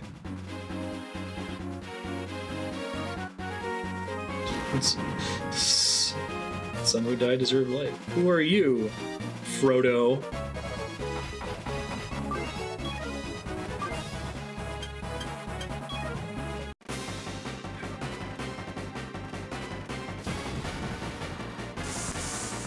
Some of those people that you're giving healthcare to might bite off your finger and make sure that the ring lands in Mount Doom, Frodo.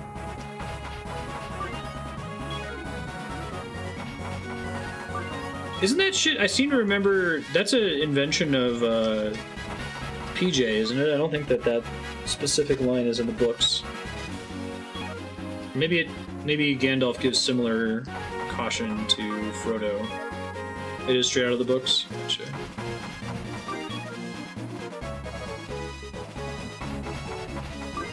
It may have been that it was timed differently. Maybe it happens in Moria in the movie, but it happens in the long fellowship part at the beginning, where they're in the Shire.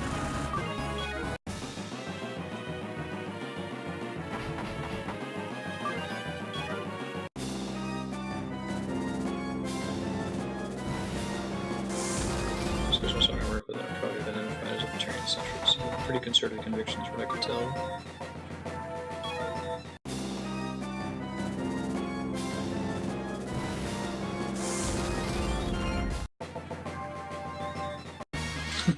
Most Gandalf lines would work great with a "you dumbass" line at the end.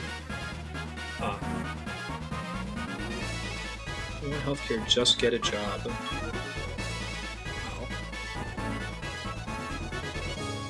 Yeah. It's a very simple, very why don't they just view of the world, right? That it is that simple to get a job. There's no complexity to that whatsoever. It's like we were talking last week about being homeless and like the poverty trap that you're in. It makes it impossible to get a job.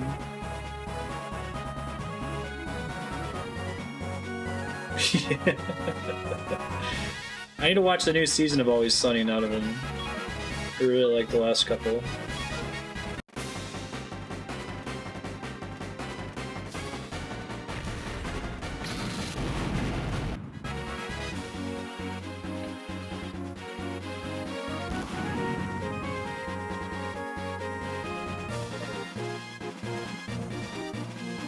I know, right? Some of the, I mean, just the classical stuff like death panels. Like, what are you even talking about? What?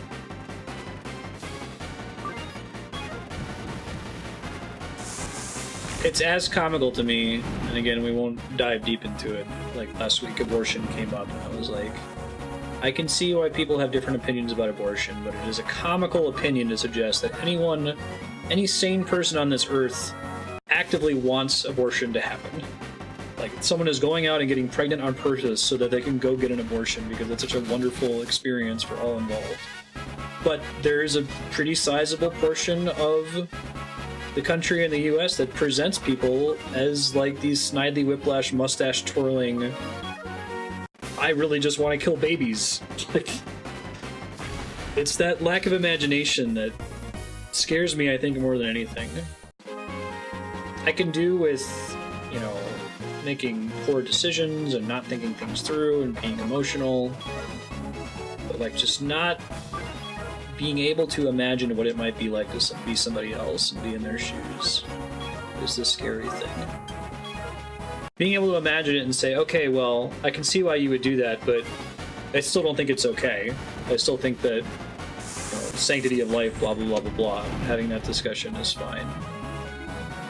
But having to start the conversation by just dehumanizing your opponent, they don't deserve healthcare, they don't deserve this, they don't deserve that, they shouldn't have done this in the first place, blah, blah, blah. You're just not thinking about it.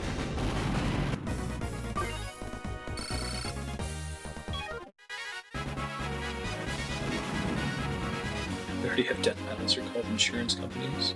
I haven't heard that one before. I remember that. It's pretty good. This is what we will approve and not approve.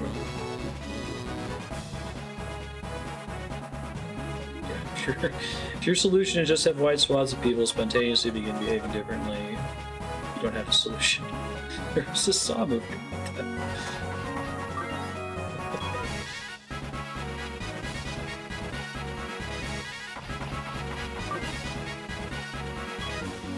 Yeah. I think I like him for the most part. I used to listen to the Young Turks when it was on the radio in Ohio. One day, a conservative channel, like whichever company runs Rush Limbaugh, whatever, bought out Air America in Ohio, and the very next day, I put it on expecting it to be Air America, and instead it was this like Rush Limbaugh-esque personality insulting anyone that was listening to it the day before. Like, thanks, man. Totally want to keep listening to you now.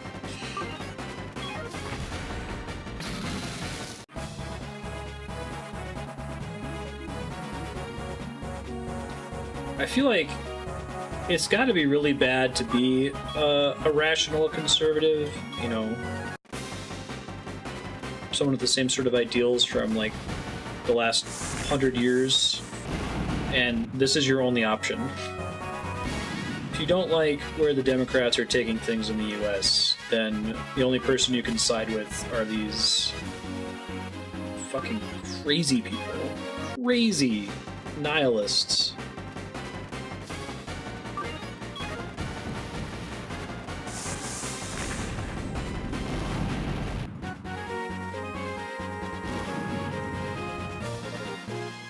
It's like you're asking them, you know, you can either cut your foot off or you can contract a flesh-eating virus.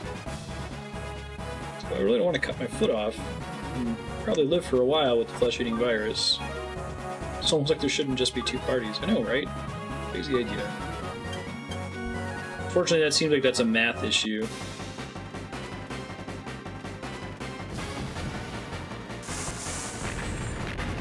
I remember listening to Al Franken's show quite a bit. And Rachel Maddow, where she got her MSNBC show.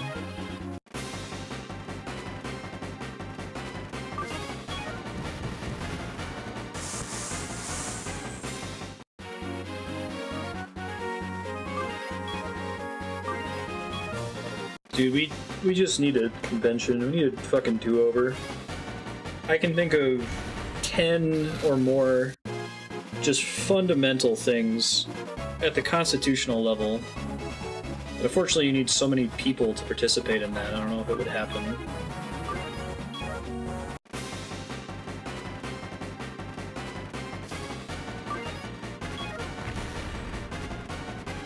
Right, you don't even have anyone acting in good faith. You have a sizable number of people not acting in good faith. I wonder how you go about, like, How do you canonize good faith into the law?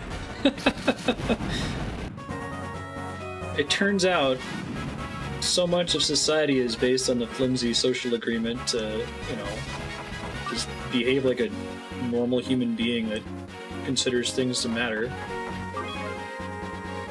Can't really codify that. If everyone's gonna act in good faith, we may as well just be communists. Well, the only problem with communism is that people are involved.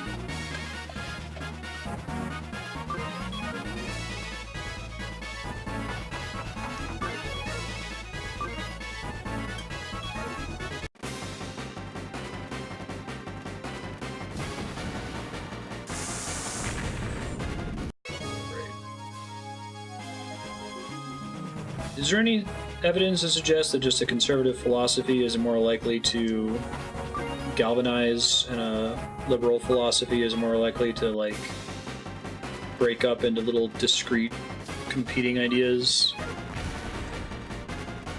I wonder if that's just a math thing, too.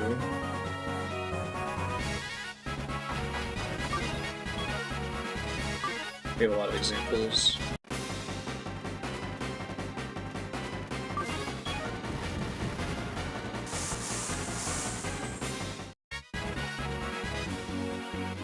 This may be an unfair characterization, and it's not something I've actually thought about, so if you disagree, please set me straight on it, but I feel like conservatism is a lot about defining what you're not, and liberalism is a lot about defining what you are, and it's a lot easier to band together over what you're not than it is over what you are. I like Japanese RPGs, but only Japanese RPGs by Squaresoft. Only when they're under a certain length. And not the ones that Sakaguchi didn't make. I hate RPGs. Hey, we're friends!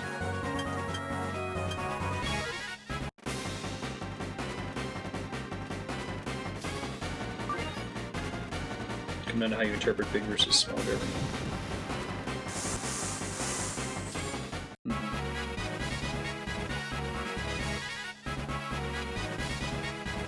And new ideas aren't necessarily a good thing. I think it's easy to cartooners are like, we're about new ideas. What, you have a problem with new ideas? Like, well, yeah, some new ideas are dumb.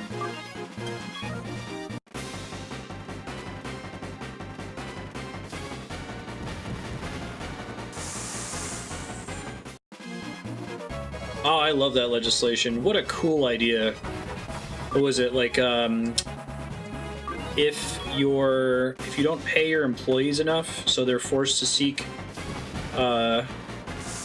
like welfare, then you have to pay for the welfare. So you're not being you paying low wages isn't being subsidized by the government. What a brilliant conservative idea. I love that. Yeah, that's fucking great. All day.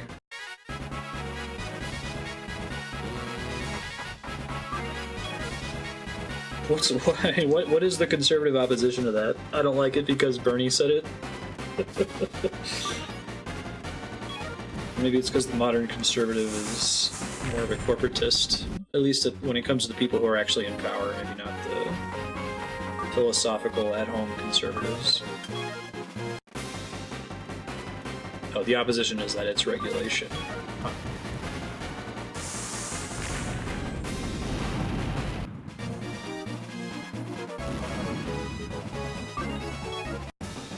There's a lot that's just fundamental to the philosophy that's surprising to me because, like, it seems like it's based on this mantra that has just been is demonstrably not true. Like, if you create wealth for the richest people, that wealth will trickle down to the poor people.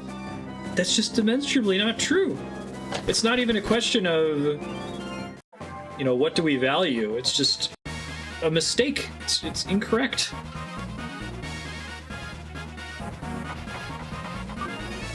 Oh, the Supreme Court justice vote was canceled? Thank God. I wonder who the holdouts were. Because they had to get at least 2 holdouts since Pence would have been the tiebreaker, right?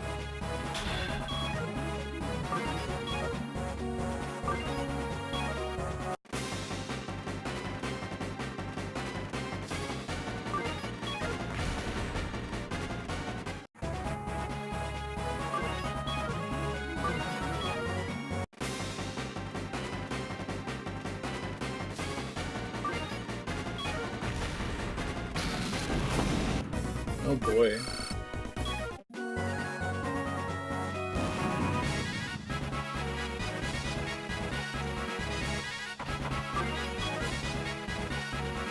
I think once this whole investigation wraps, that's something I feel like we have to fix, but I'm really worried about how do we go about fixing it. The fact that Merrick Garland is not in the Supreme Court, Neil Gorsuch is, and potentially another person after Kavanaugh falls through and they find someone else, like, how do you fix that? If the only reason Gorsuch is on there is by cheating, and if we've had a constitutional crisis since Merrick Garland didn't receive a hearing, we don't have systems in place to go back and do a do-over in that case. The system incentives basically tell you, yes, you should cheat because there are no consequences for not cheating. You get your guy on there for life. So John Oliver did a bit recently about removing the life appointments for Supreme Court justices that I thought was pretty compelling. That's like a symptom thing.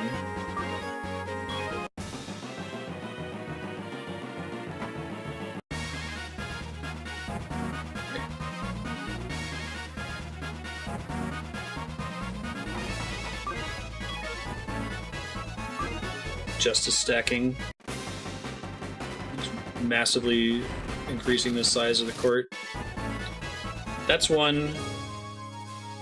Limiting it to an 18-year term and rotating it out so each president gets like 1 or 2 appointments. I think probably also fine, but I don't know.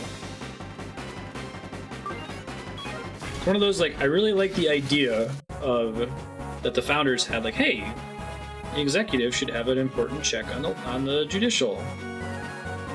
But it's kind of like the, hey, all votes should cost the same amount of SP, regardless of how long the game is. That's fair. Oh, maybe it kind of isn't.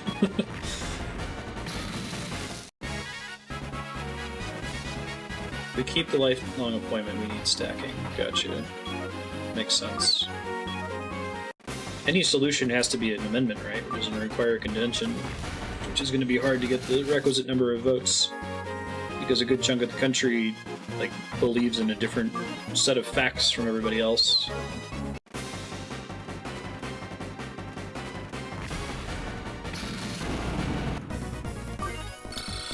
Lifelong appointment pros are that justices become very wise after they've been trying cases for a long time.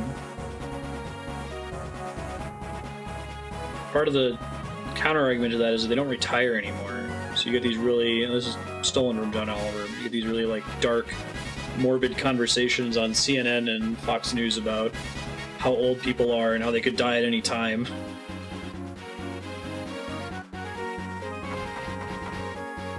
There's a pretty scary thing in there talking about the older justices, like, starting to not be all there, and their clerks kind of creating opinions for them based on their past opinions. Save the day, Blake. Appreciate it. There, like, get to the chopper. I think this is the final mission coming up here. Thanks, Dad. Will do.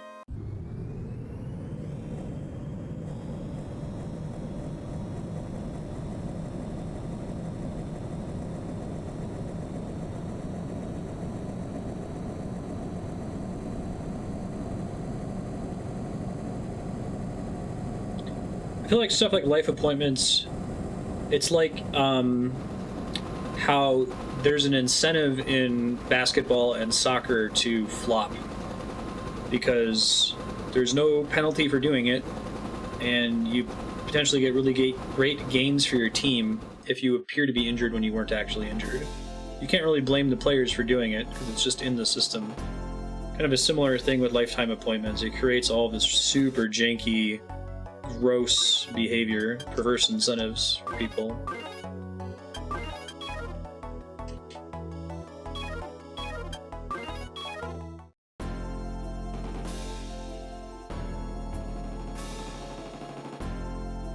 Doesn't scale either. If humans eventually become immortal, what do you do then? Alright. Pretty sure this is the last mission. I just saved. We should be good to go.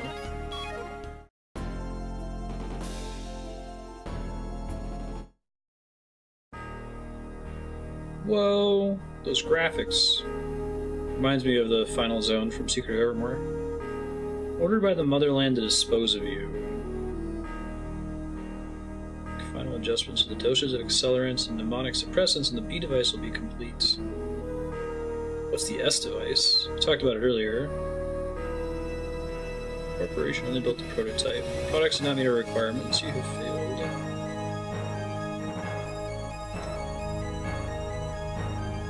Dispose of Lloyd. If you succeed, you will have proven your B device is functional. We will spare your life. Okay, we gotta go fight Sakata's son, Ryuji's brother, is the final boss.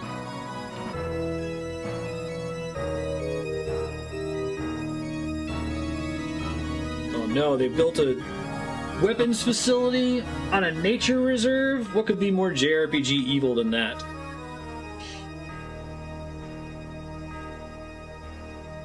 Still want to play a Japanese game where nature is evil and technology is good. Probably never happen. Maybe some millennial developer will do that.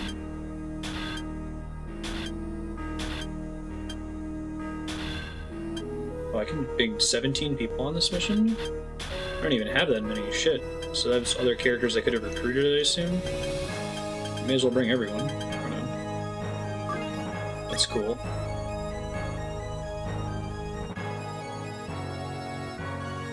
In terms of problems we face if we achieve human immortality, what do we do about the Supreme Court? It's not even in the top 10.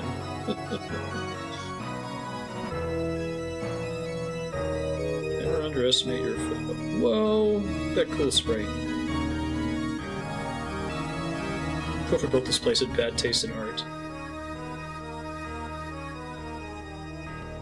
It's a fully operational battle station. Ryuji.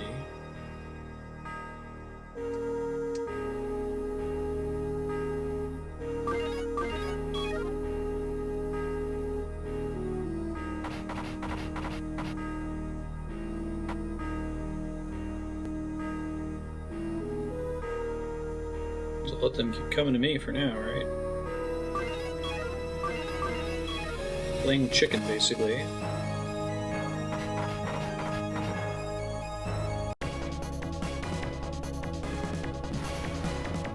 What was Six Guns' opposition to it?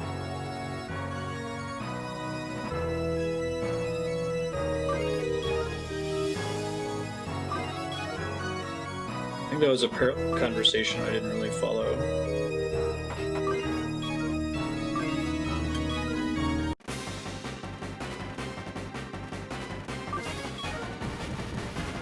I've heard the argument that you need too many votes to get anything done, and the country's too divided, and there's no, like, common base.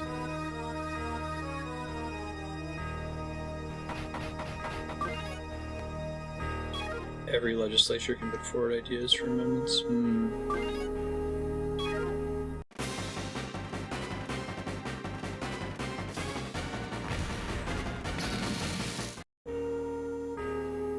Right.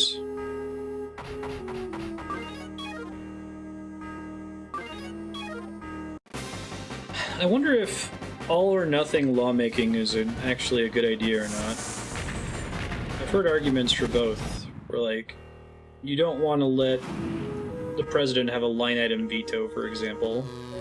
It's too powerful. Then you get really gross writers and stuff on bills. Clearly contrary to the purpose of the bill.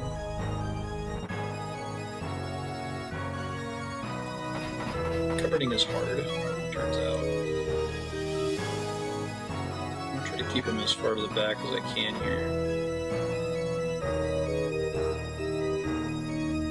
The character limit bills. The Twitter solution. Then everything will be fine.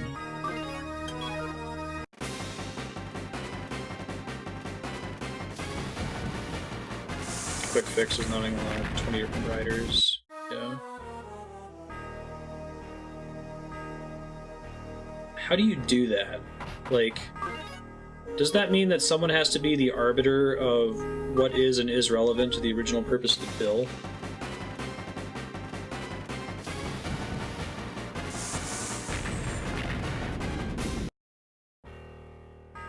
court to it. Seems like it would have to be a judge, so it wouldn't really be an objective thing. An awesome court. The highest court in all the land.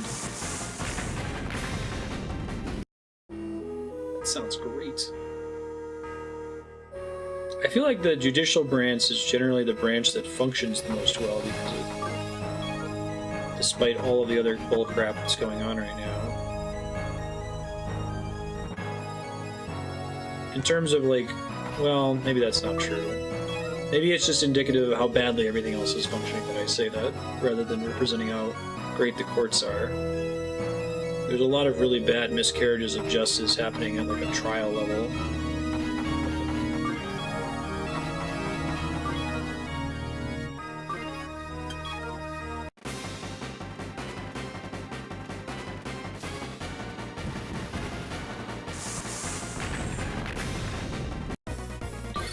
So do you think that in that scenario, any law that includes a rider that's not relevant to the original text of the law, that the Supreme Court would then strike down the entire law?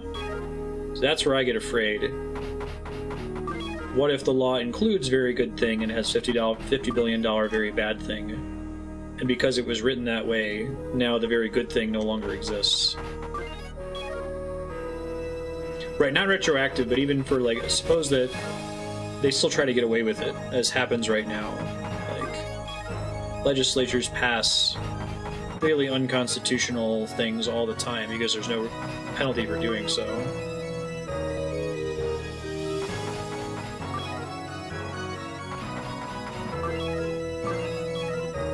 You take the people who do it and, like, put them up on a stage and throw tomatoes at them. Like,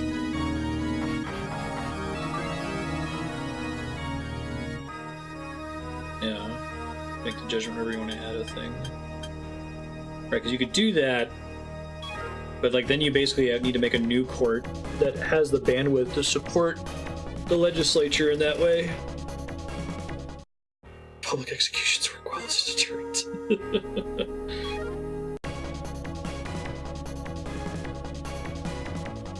I think Aki's saying in a... Suppose we had a constitutional amendment that said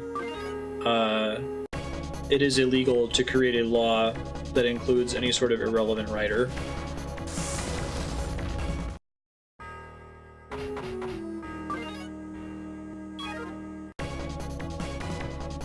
agree that adjudicating that would be very difficult.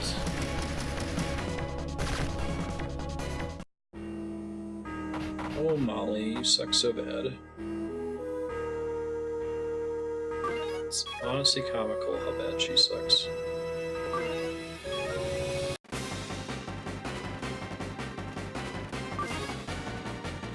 Yeah.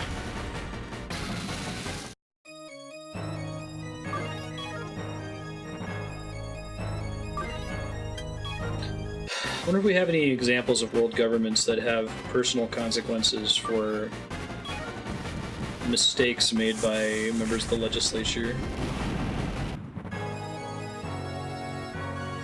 I feel like the whole system is a lot of NBA soccer flopping right now. You may as well do these unethical things because nothing bad will ever happen to you. The only thing that can happen is a good thing.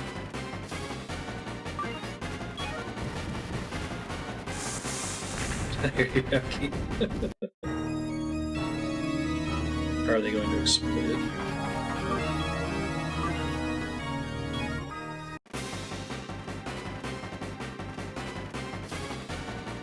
Yeah, I think it's quite terrifying to realize how stupid a lot of the people in power actually are. At least when it comes to things that they should be informed on. Like, they're probably very savvy. They have a high charisma stat. They have a high stat in something to have gotten to where they are, but then there'll be a problem that definitely requires a high int stat, or a high dex stat, or a high whiz stat. And they're clearly just making the roll untrained or with a penalty to it, and acting like they've got a high score in it.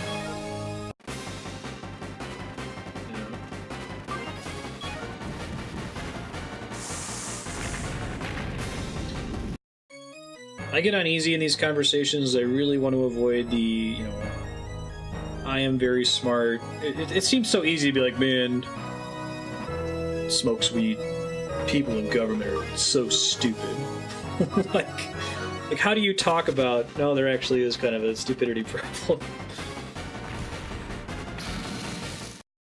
Vast majority of politicians are Ravenclaw or Slytherin. Campaign for more Hufflepuffs in government. See, that's what Demarchy would solve.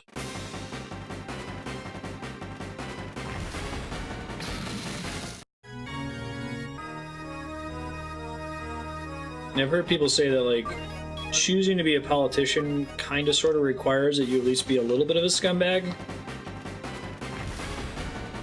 So you have this problem where scumbags are overrepresented in government.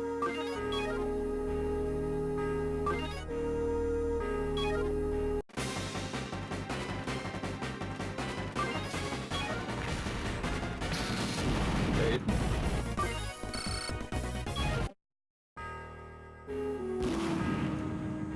Who wants to become president should automatically be disqualified. Yeah, Thanos for president, right? He only did it because he felt like he had to. No one else had the strength of will.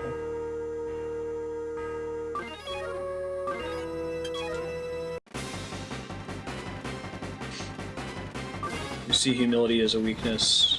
Yeah. I've gotten in trouble for that all of my life. No one's more humble than me. No. I grew up, modesty was very valued. Pridefulness was very not valued. Almost to the extent where I kind of have a self-confidence problem. That almost any amount of confidence that I exude is completely fake. And is done just because I recognize that it's necessary to function in our society.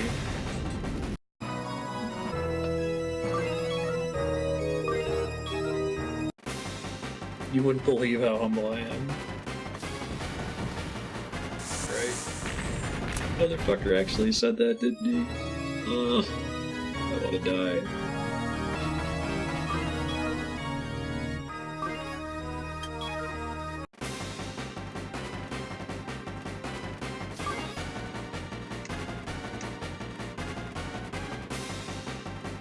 Plenty of genuine people with the best intentions, they don't make it beyond the primaries because of the money race.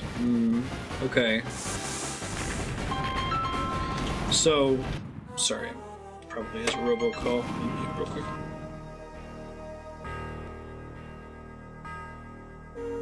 It was in fact a robocall.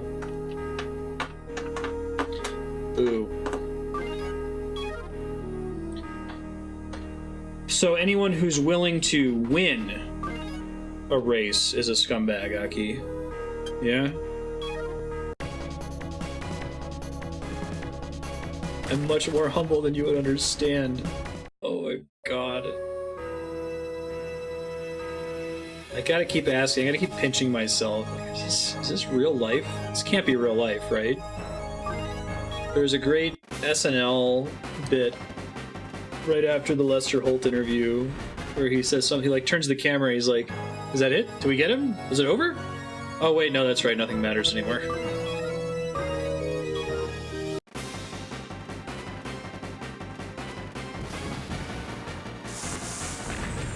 Yeah,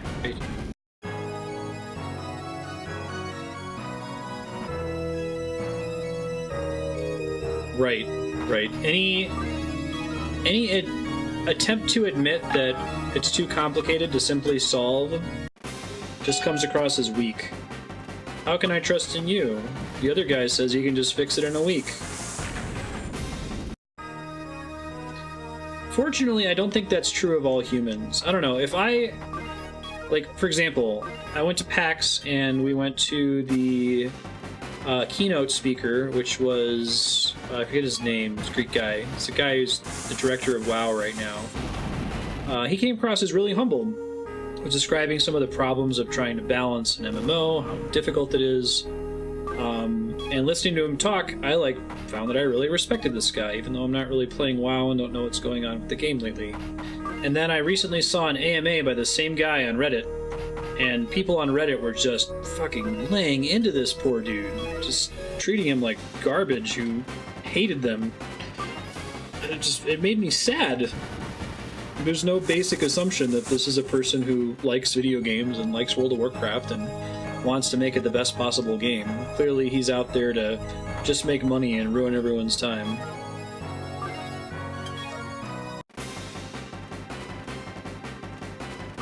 I think that when they had Al Gore on SNL, not even, he was like, people say that I'm pretentious.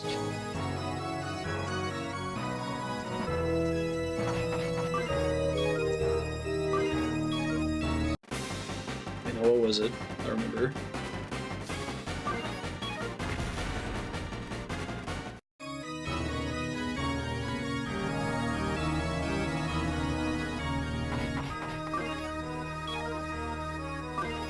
People say that I'm patronizing, which means that I talk to people as though...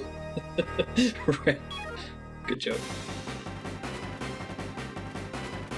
Systemic institutional advantage mostly about people with money will pay for the conservatives who will fight vehemently for their tax cuts. The money into the weakest Democrat that has always wanted to do the bipartisan compromise in primary races. So it isn't so much the willing to win as it is that name recognition matters and money buys name recognition in the current system. Sure. Flaws of the system, like separating a true pragmatic conservative opinion, which would be necessary from whatever insanity is passing as the conservative opinion right now.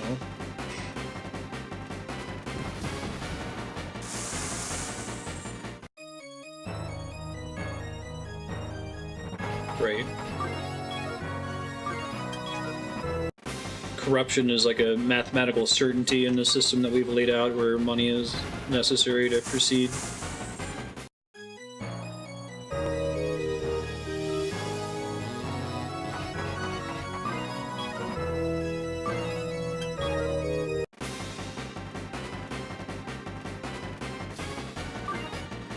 Only let people donate to a single shared pool for politics. And each candidate can only use as much as his or her opponent uses. That seems elegant. Although, why would anyone donate to it? By that you mean we will collect that amount via taxes, right?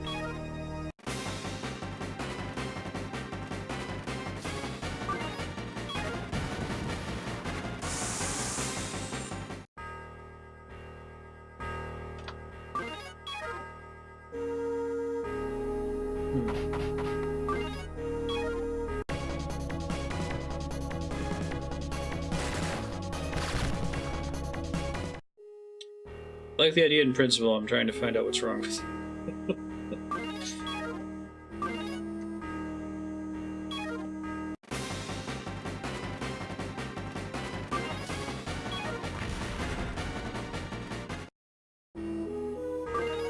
I'm not informed about Buckley v. Vallejo. Can you give me a elevator pitch version of it? Shit, man. This guy has been dodging all of my shots from every one of my characters. Where's Mayhua? Did I already act with her? Let me see her. I'm gonna melee him. Dodge this.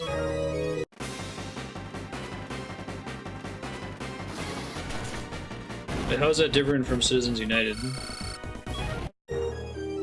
Corporate money is speech? So Buckley v. Vallejo, money is speech. Citizens United is corporations are a person and can exercise their use of money. Ah, okay, gotcha. I thought that Citizens United was both money is speech and corporations are people.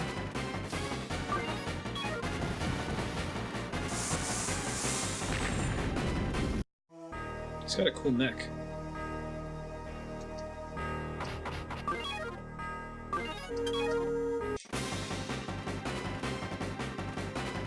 After this, I'm going to try to heal everyone up before I go fight the big thing in the center. Good job, Keith. It made me do it.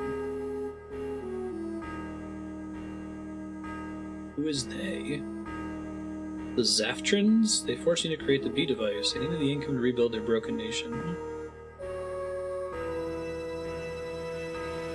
Whoa, it's Driscoll! Holy shit!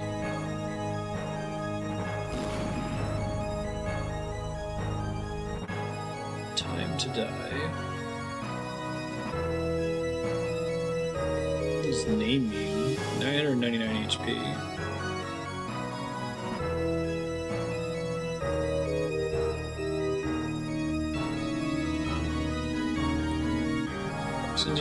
Since corporations are people and money is speech, corporate money is speech. Okay. Yeah.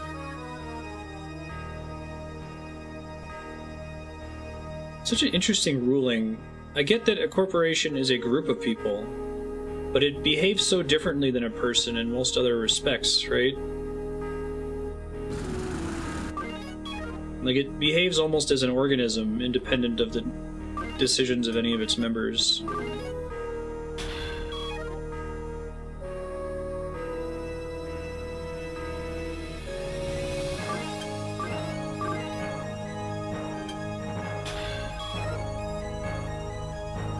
Has important legal ramifications that we want.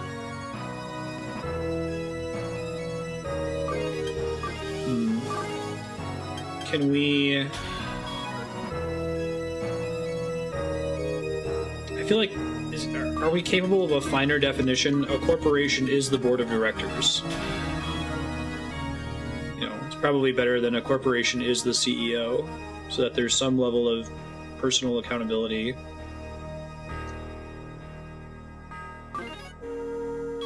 The idea of corporations, invention of the 1700s, protect people who were involved from legal or financial liability, like an LLC today. So you couldn't be personally ruined because someone slipped on the ice in front of your store, or because you slipped and accidentally cut your client's ear when you were cutting their hair.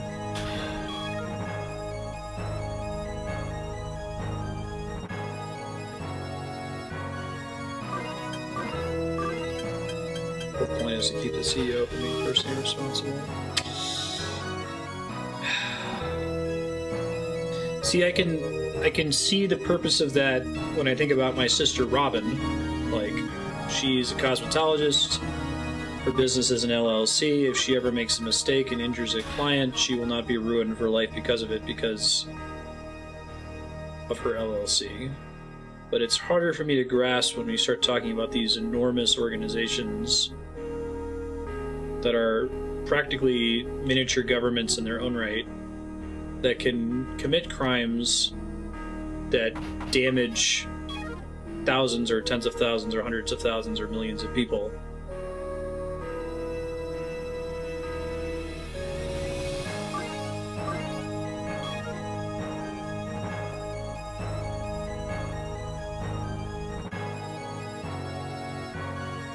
Deem corporations themselves as persons rather than corporations consisting of persons. Right. I'm gonna save since we killed all the big stuff, just in case Driscoll's hard. Having Driscoll be the final boss is clever, given how they've been building him since the very first mission.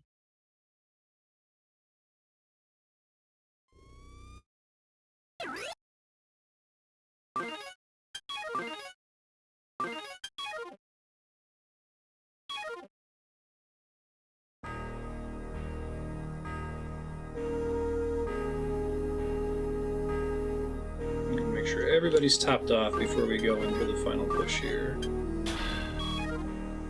Just in case he's super strong.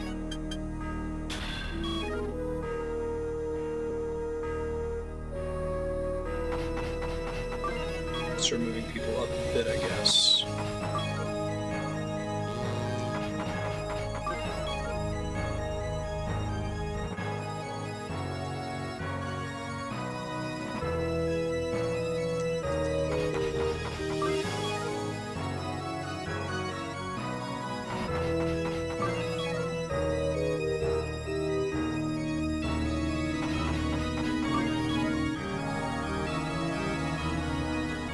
Yeah, if you want to post some of the book names in Discord, that'd be cool.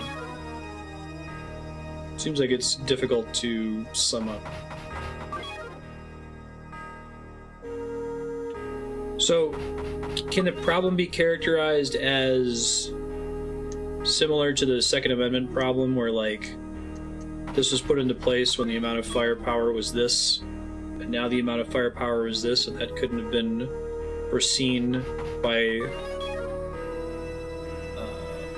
the original opinion havers at the time, and now we should reconsider it because a corporation at time of invention was a much smaller organization? Wouldn't say so. Okay. So it's not a scale issue.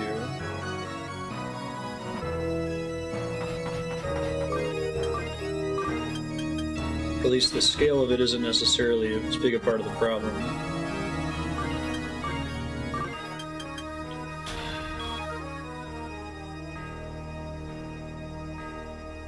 Tabloid gossip about them.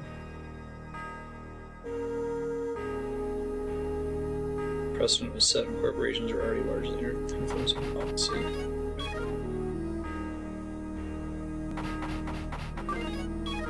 I guess I'm trying to figure out where my belief that if Robin accidentally cuts somebody's ear, she shouldn't be financially ruined for that, and a CEO that makes a decision that harms millions of people should be sentenced to death. Maybe not death, but life imprisonment or asset seizure, like have their life completely ruined. Those two ideas are clearly in opposition to each other, and I'm trying to figure out where the opposition begins. Corporation and free incorporation are different things.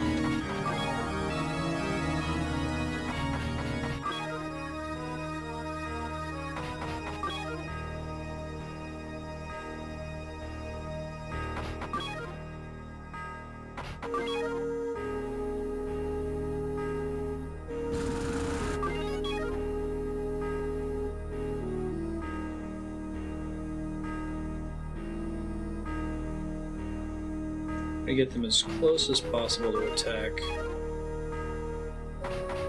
Hopefully still out of range of Driscoll. Well, let's send out Guile and see if that's in Driscoll's range or not. It's not. Perfect.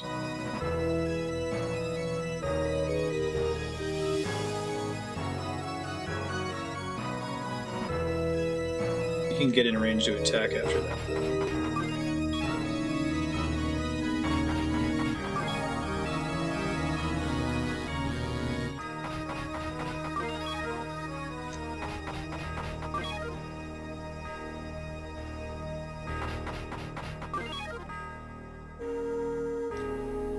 Convince George III or whoever you're thinking would benefit them or the country. Corporations are given the privilege of not having personal liability because the Crown deemed their endeavor to be of use to the state. I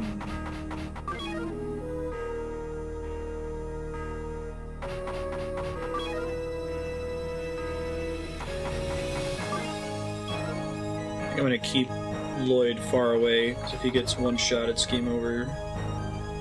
Which seems unfortunate. It seems like he should really be contributing in the final battle, but...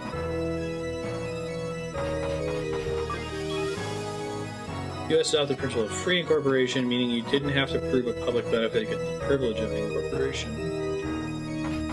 Prove a public benefit before that was argued before the king that there was a public benefit, right? So it would probably be like something you would argue in court.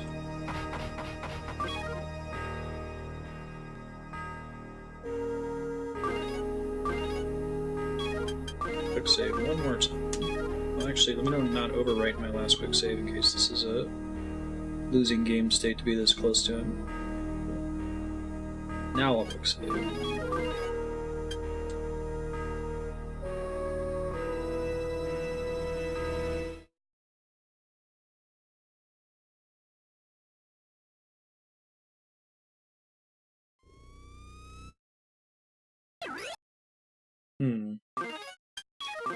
So...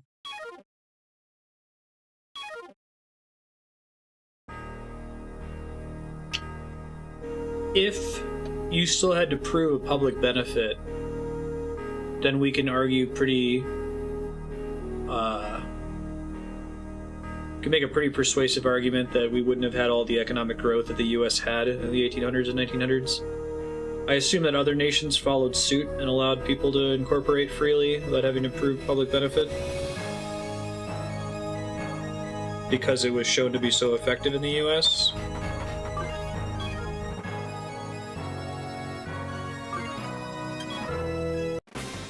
Probably throw some acid bombs at him too. Whoa. Gnarly.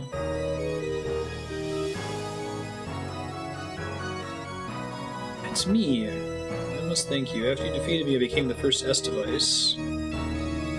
Alright, so B device is turn someone into slurry, turn that into a CPU. S device is actually turn the person into a robot. Merging a human brain with a Wanzer CPU to create the ultimate killing machine. It's like that episode of Futurama with Hermes.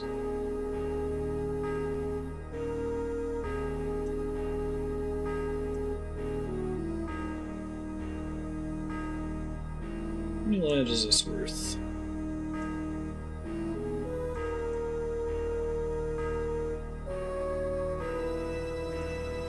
I really like the mono art on him. It's cool looking.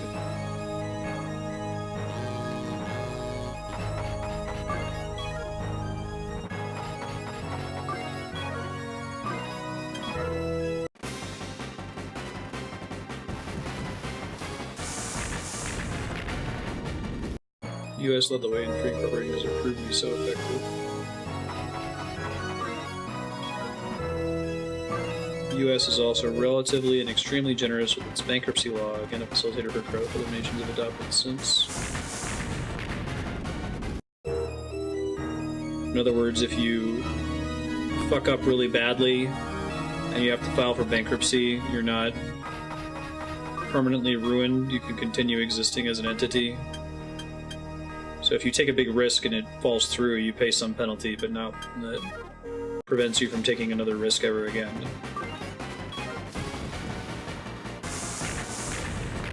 No worries, Saki.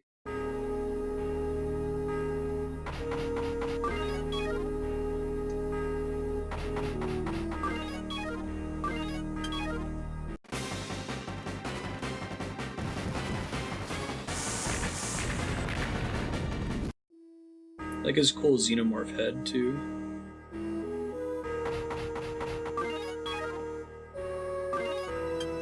My dream was to kill him in a single turn, but I don't think it's gonna be possible.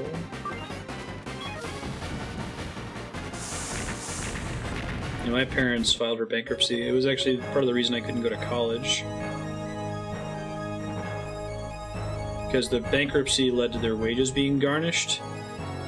There was no way to reflect the wage garnishment on my FAFSA application, so they appeared to make significantly more money than they were actually bringing home. So it looked like they should be able to support me when they absolutely could not.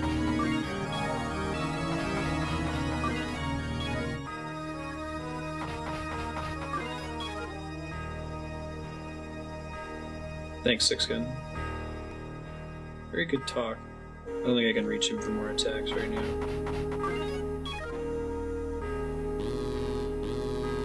I can hit him with the acid bomb from back here.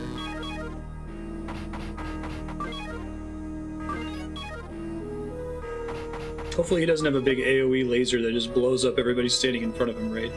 Go hide, Lloyd. Go hide, Lloyd. Probably gets to act 3 times. He's gonna nuke whoever's over there.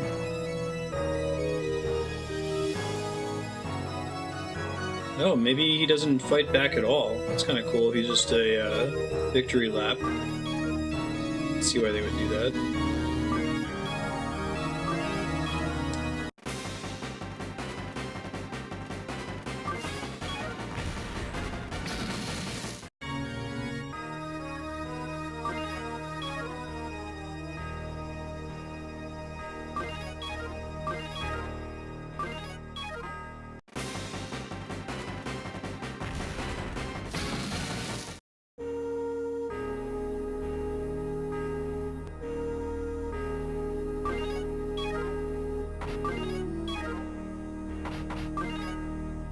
just because I want to see, is she going to get herself killed by doing this? If you hit him enough, he has an ultra attack that happens to only hit the square I move Lloyd to. I think he has a short range attack. He just almost killed Meihua. Hey, Ludifex, how's it going? 25 XP.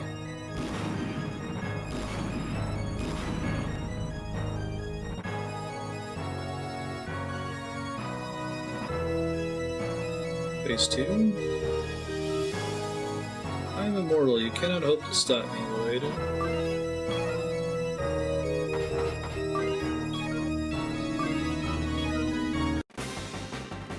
Certainly gonna try.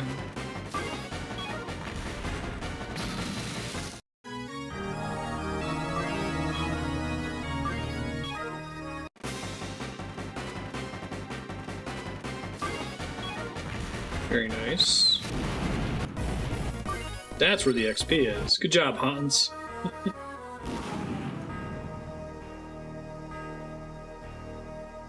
Do you think you won? You and I are mere pawns of the chessboard of destiny. This will not change anything.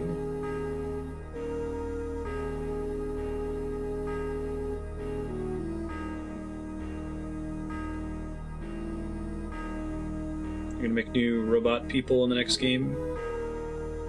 Robots with human brains? Yeah, I love Guide. Especially level 3 Guide. Whoa, look at those graphics!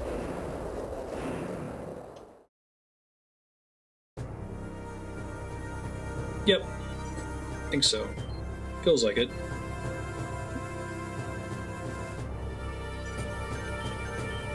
We ended up going over the original How Long to Beat estimate by about the amount of hours we lost from gaming over and late into a mission. Other than that, it was pretty accurate. Director General Meldivsky of the Peace Mediation Organization announced that a Huffman Island terrorist group called the Spirit of Huffman was responsible for yesterday's explosion on Long Rivers Island. That was us. We were the good guys. 30 miles offshore from the city of Fort Bonus, this island was the location of the group's secret headquarters. That's not true. Currently believe the explosion was caused by a bomb used by the terrorists to commit mass suicide. That's not true either. I think the elimination of this terrorist group was a great achievement for the PMO. He believes this will finally bring peace and stability to Huffman Island. What actually happened was that there was an evil nation that was trying to make human robots. CPU must be the end.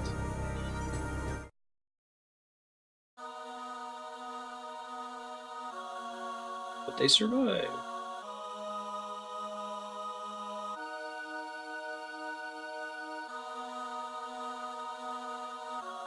Where are the others? You mean the ones that were optional character recruits?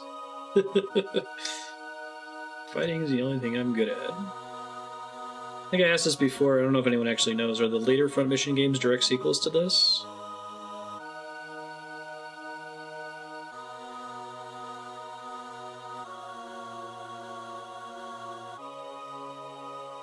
Sounds like everyone's going to Africa.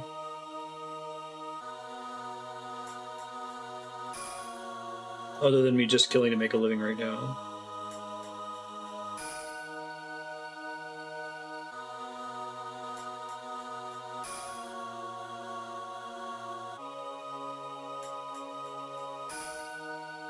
Go bless the rains.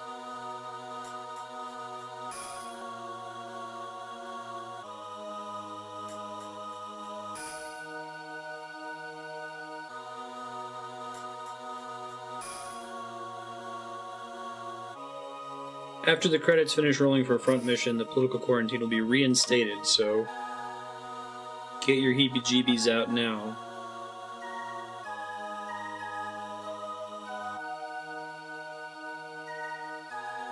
Poor Lloyd. Called him Royd in this one. I fixed his name, though. They let me rename him.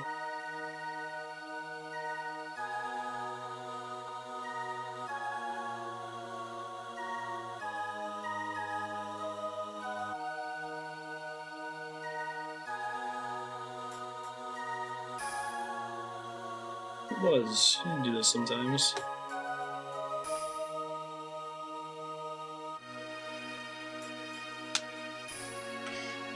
already been sent to the mainland. I must go find it. Yeah, this is the DS version.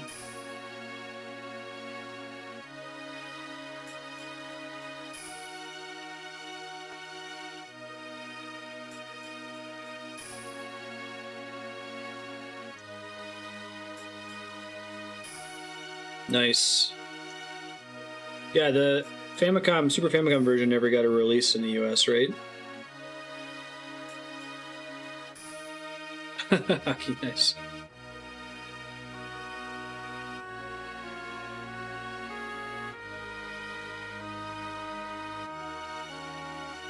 I thought about playing the translated ROM, but we usually try to go for whatever the most recent version of the game is, assuming that that's the definitive one.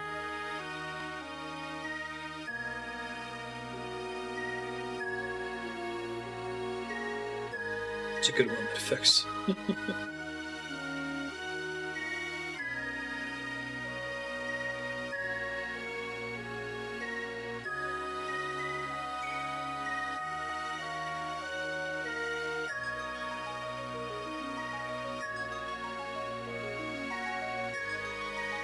So controversial. So brave. What's the Eric Andre thing? Why would you say something that's so controversial yet so brave? Article by war correspondent Frederick Lancaster. That was the guy in our party. Appeared on the front page of the Daily Freedom. Describe heretofore untold events that occurred during the Second Huffman conflict and the subsequent Long Rivers Island explosion. Published the Rorschach Diary. The article was an immediate sensation and the public demanded an investigation of the events it described. Buckling to growing international pressure, the UCS and the OCU governments admitted that a portion of the reported content was indeed factual. We're making robot people and robot CPUs out of human brains. Immediately after publication of the article, Director General Moldavsky resigned from his post. Republic of Zaftra continues to deny any alleged involvement in the Second Huffman conflict. I wonder who... It feels like all these nations are meant to be stand-ins for real-world nations. Zaftra didn't really show up until this very last mission was the first time they used the name. I don't know if it's supposed to be Russian or something. Dedicate this book to the men and women of the, what I believe should have been translated as Carrion Crows, not Canyon Crows. This is their true story, a story of rage and sorrow. A few of them still fight on Huffman to make the island a sovereign nation, free of national and racial prejudices. Yeah, they also translated Lloyd's name as Royd. Nobody important. I think that this translation is actually worse than the SNES fan translation, which is unusual. Usually fan translations are pretty bad.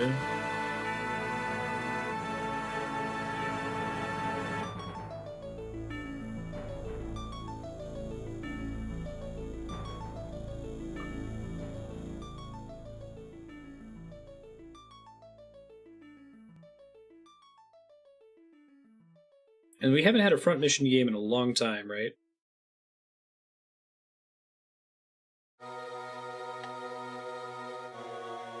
Or Kodiak came in and was talking about some of the more recent releases.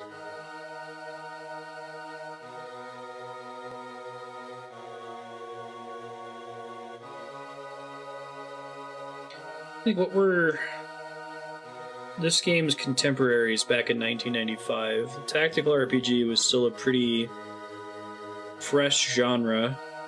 I guess you had Ogre Battle, but this game is much more polished than Ogre Battle. And Ogre Battle is a much different approach to the map progress. They didn't really go full tactical RPG until Tactics Ogre.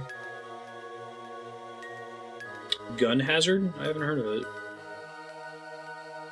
Left Alive is in the front mission universe. Huh. No kidding. It seems like a cool universe. It's like Future Earth.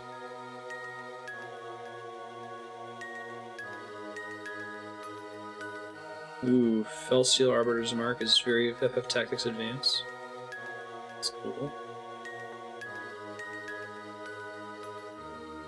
What system was it for? Nobody?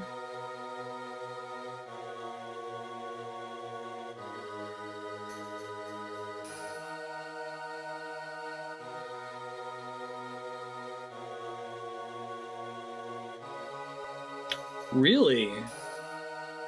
Shit, I'll have to look into it. Super Famicom. So there were 2 front mission games for the Super Famicom before Square moved to Sony and made the future sequels for the PS1 and beyond, I assume? Yoshitaka Amano shows up a lot in these credits. I think he's actually on, his name is on the box art for the DS version. Must have paid a pretty penny to keep the art license. I really love his art. Greatly prefer him to Tetsuya Nomura.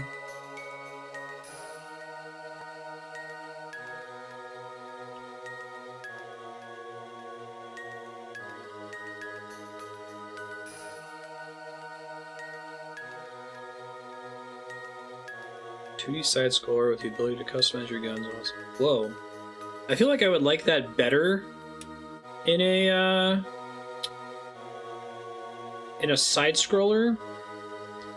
We were talking the other day about features of games that sound better on the back of the box than they actually end up being in the game itself. And actually talking about the mech customization in this game sounds really cool. And oh man, you can pick the arms and the leg and the body and the guns, but like it seems like there's very quickly a correct decision for your entire team. And that's likely just because this game came out in 1995, and with iteration they figured out, oh, here's how we can balance this so that this character wants this gun and this character wants this foot piece and so on, instead of just having a flat upgrade every time you find a new town. But I imagine that the way a side-scroller is set up, it is more of a choice. It's kind of like deciding whether you want the spread gun versus the missile in something like Contra.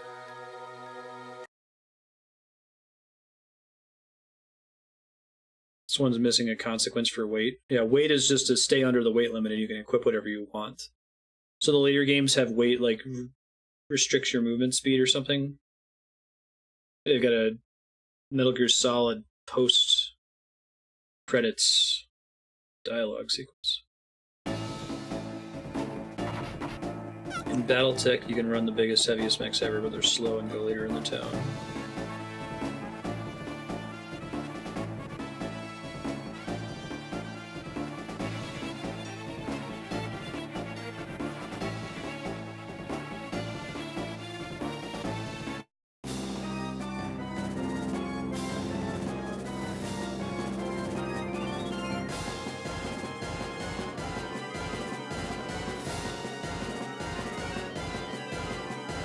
It's a trap.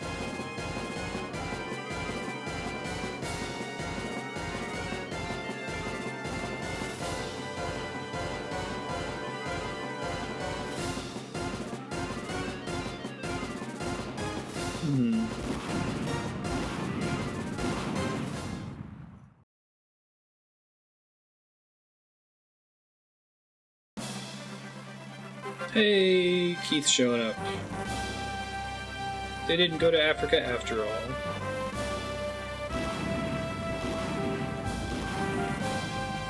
The band's back together. It's like that scene in FF7 when they drop everybody off in the high wind and then end up being on the ship anyway. Yeah, Lloyd and Gens are about to get their butts kicked.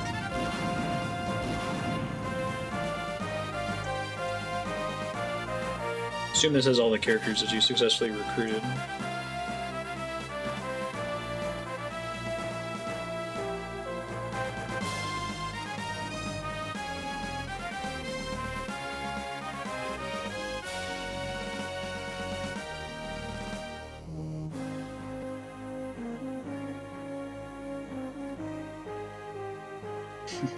Thanks, Hans.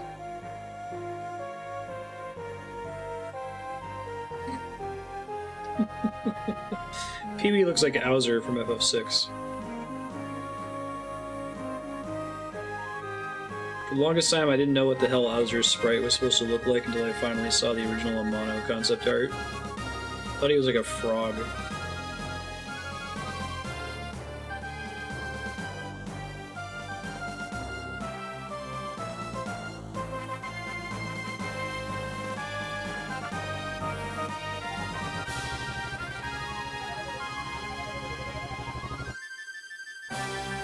those who live on Huffman. Nice. Can you actually level Pee-wee up? You can't change his gear at all, right? That's funny. Item salvaged. Oh, there's a post-game in this? That's cool. Or maybe that applies for New Game Plus. The end. Yes, let's do that. Some item that had really good stats. I might load the save to see what it is real fast if it lets me. That might be unique to the DS version. Yeah, it was a component.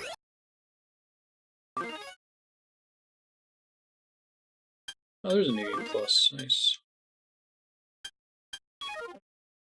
Doesn't look like I can get to it. I'd have to start a New Game Plus. Oh well. Oh, they had some new dual and sound tests on the screen. That's cool. Thanks, folks. Since we beat Front Mission, we still have an hour left in stream. We're going to play some Darkest Dungeon. If you're new to the channel,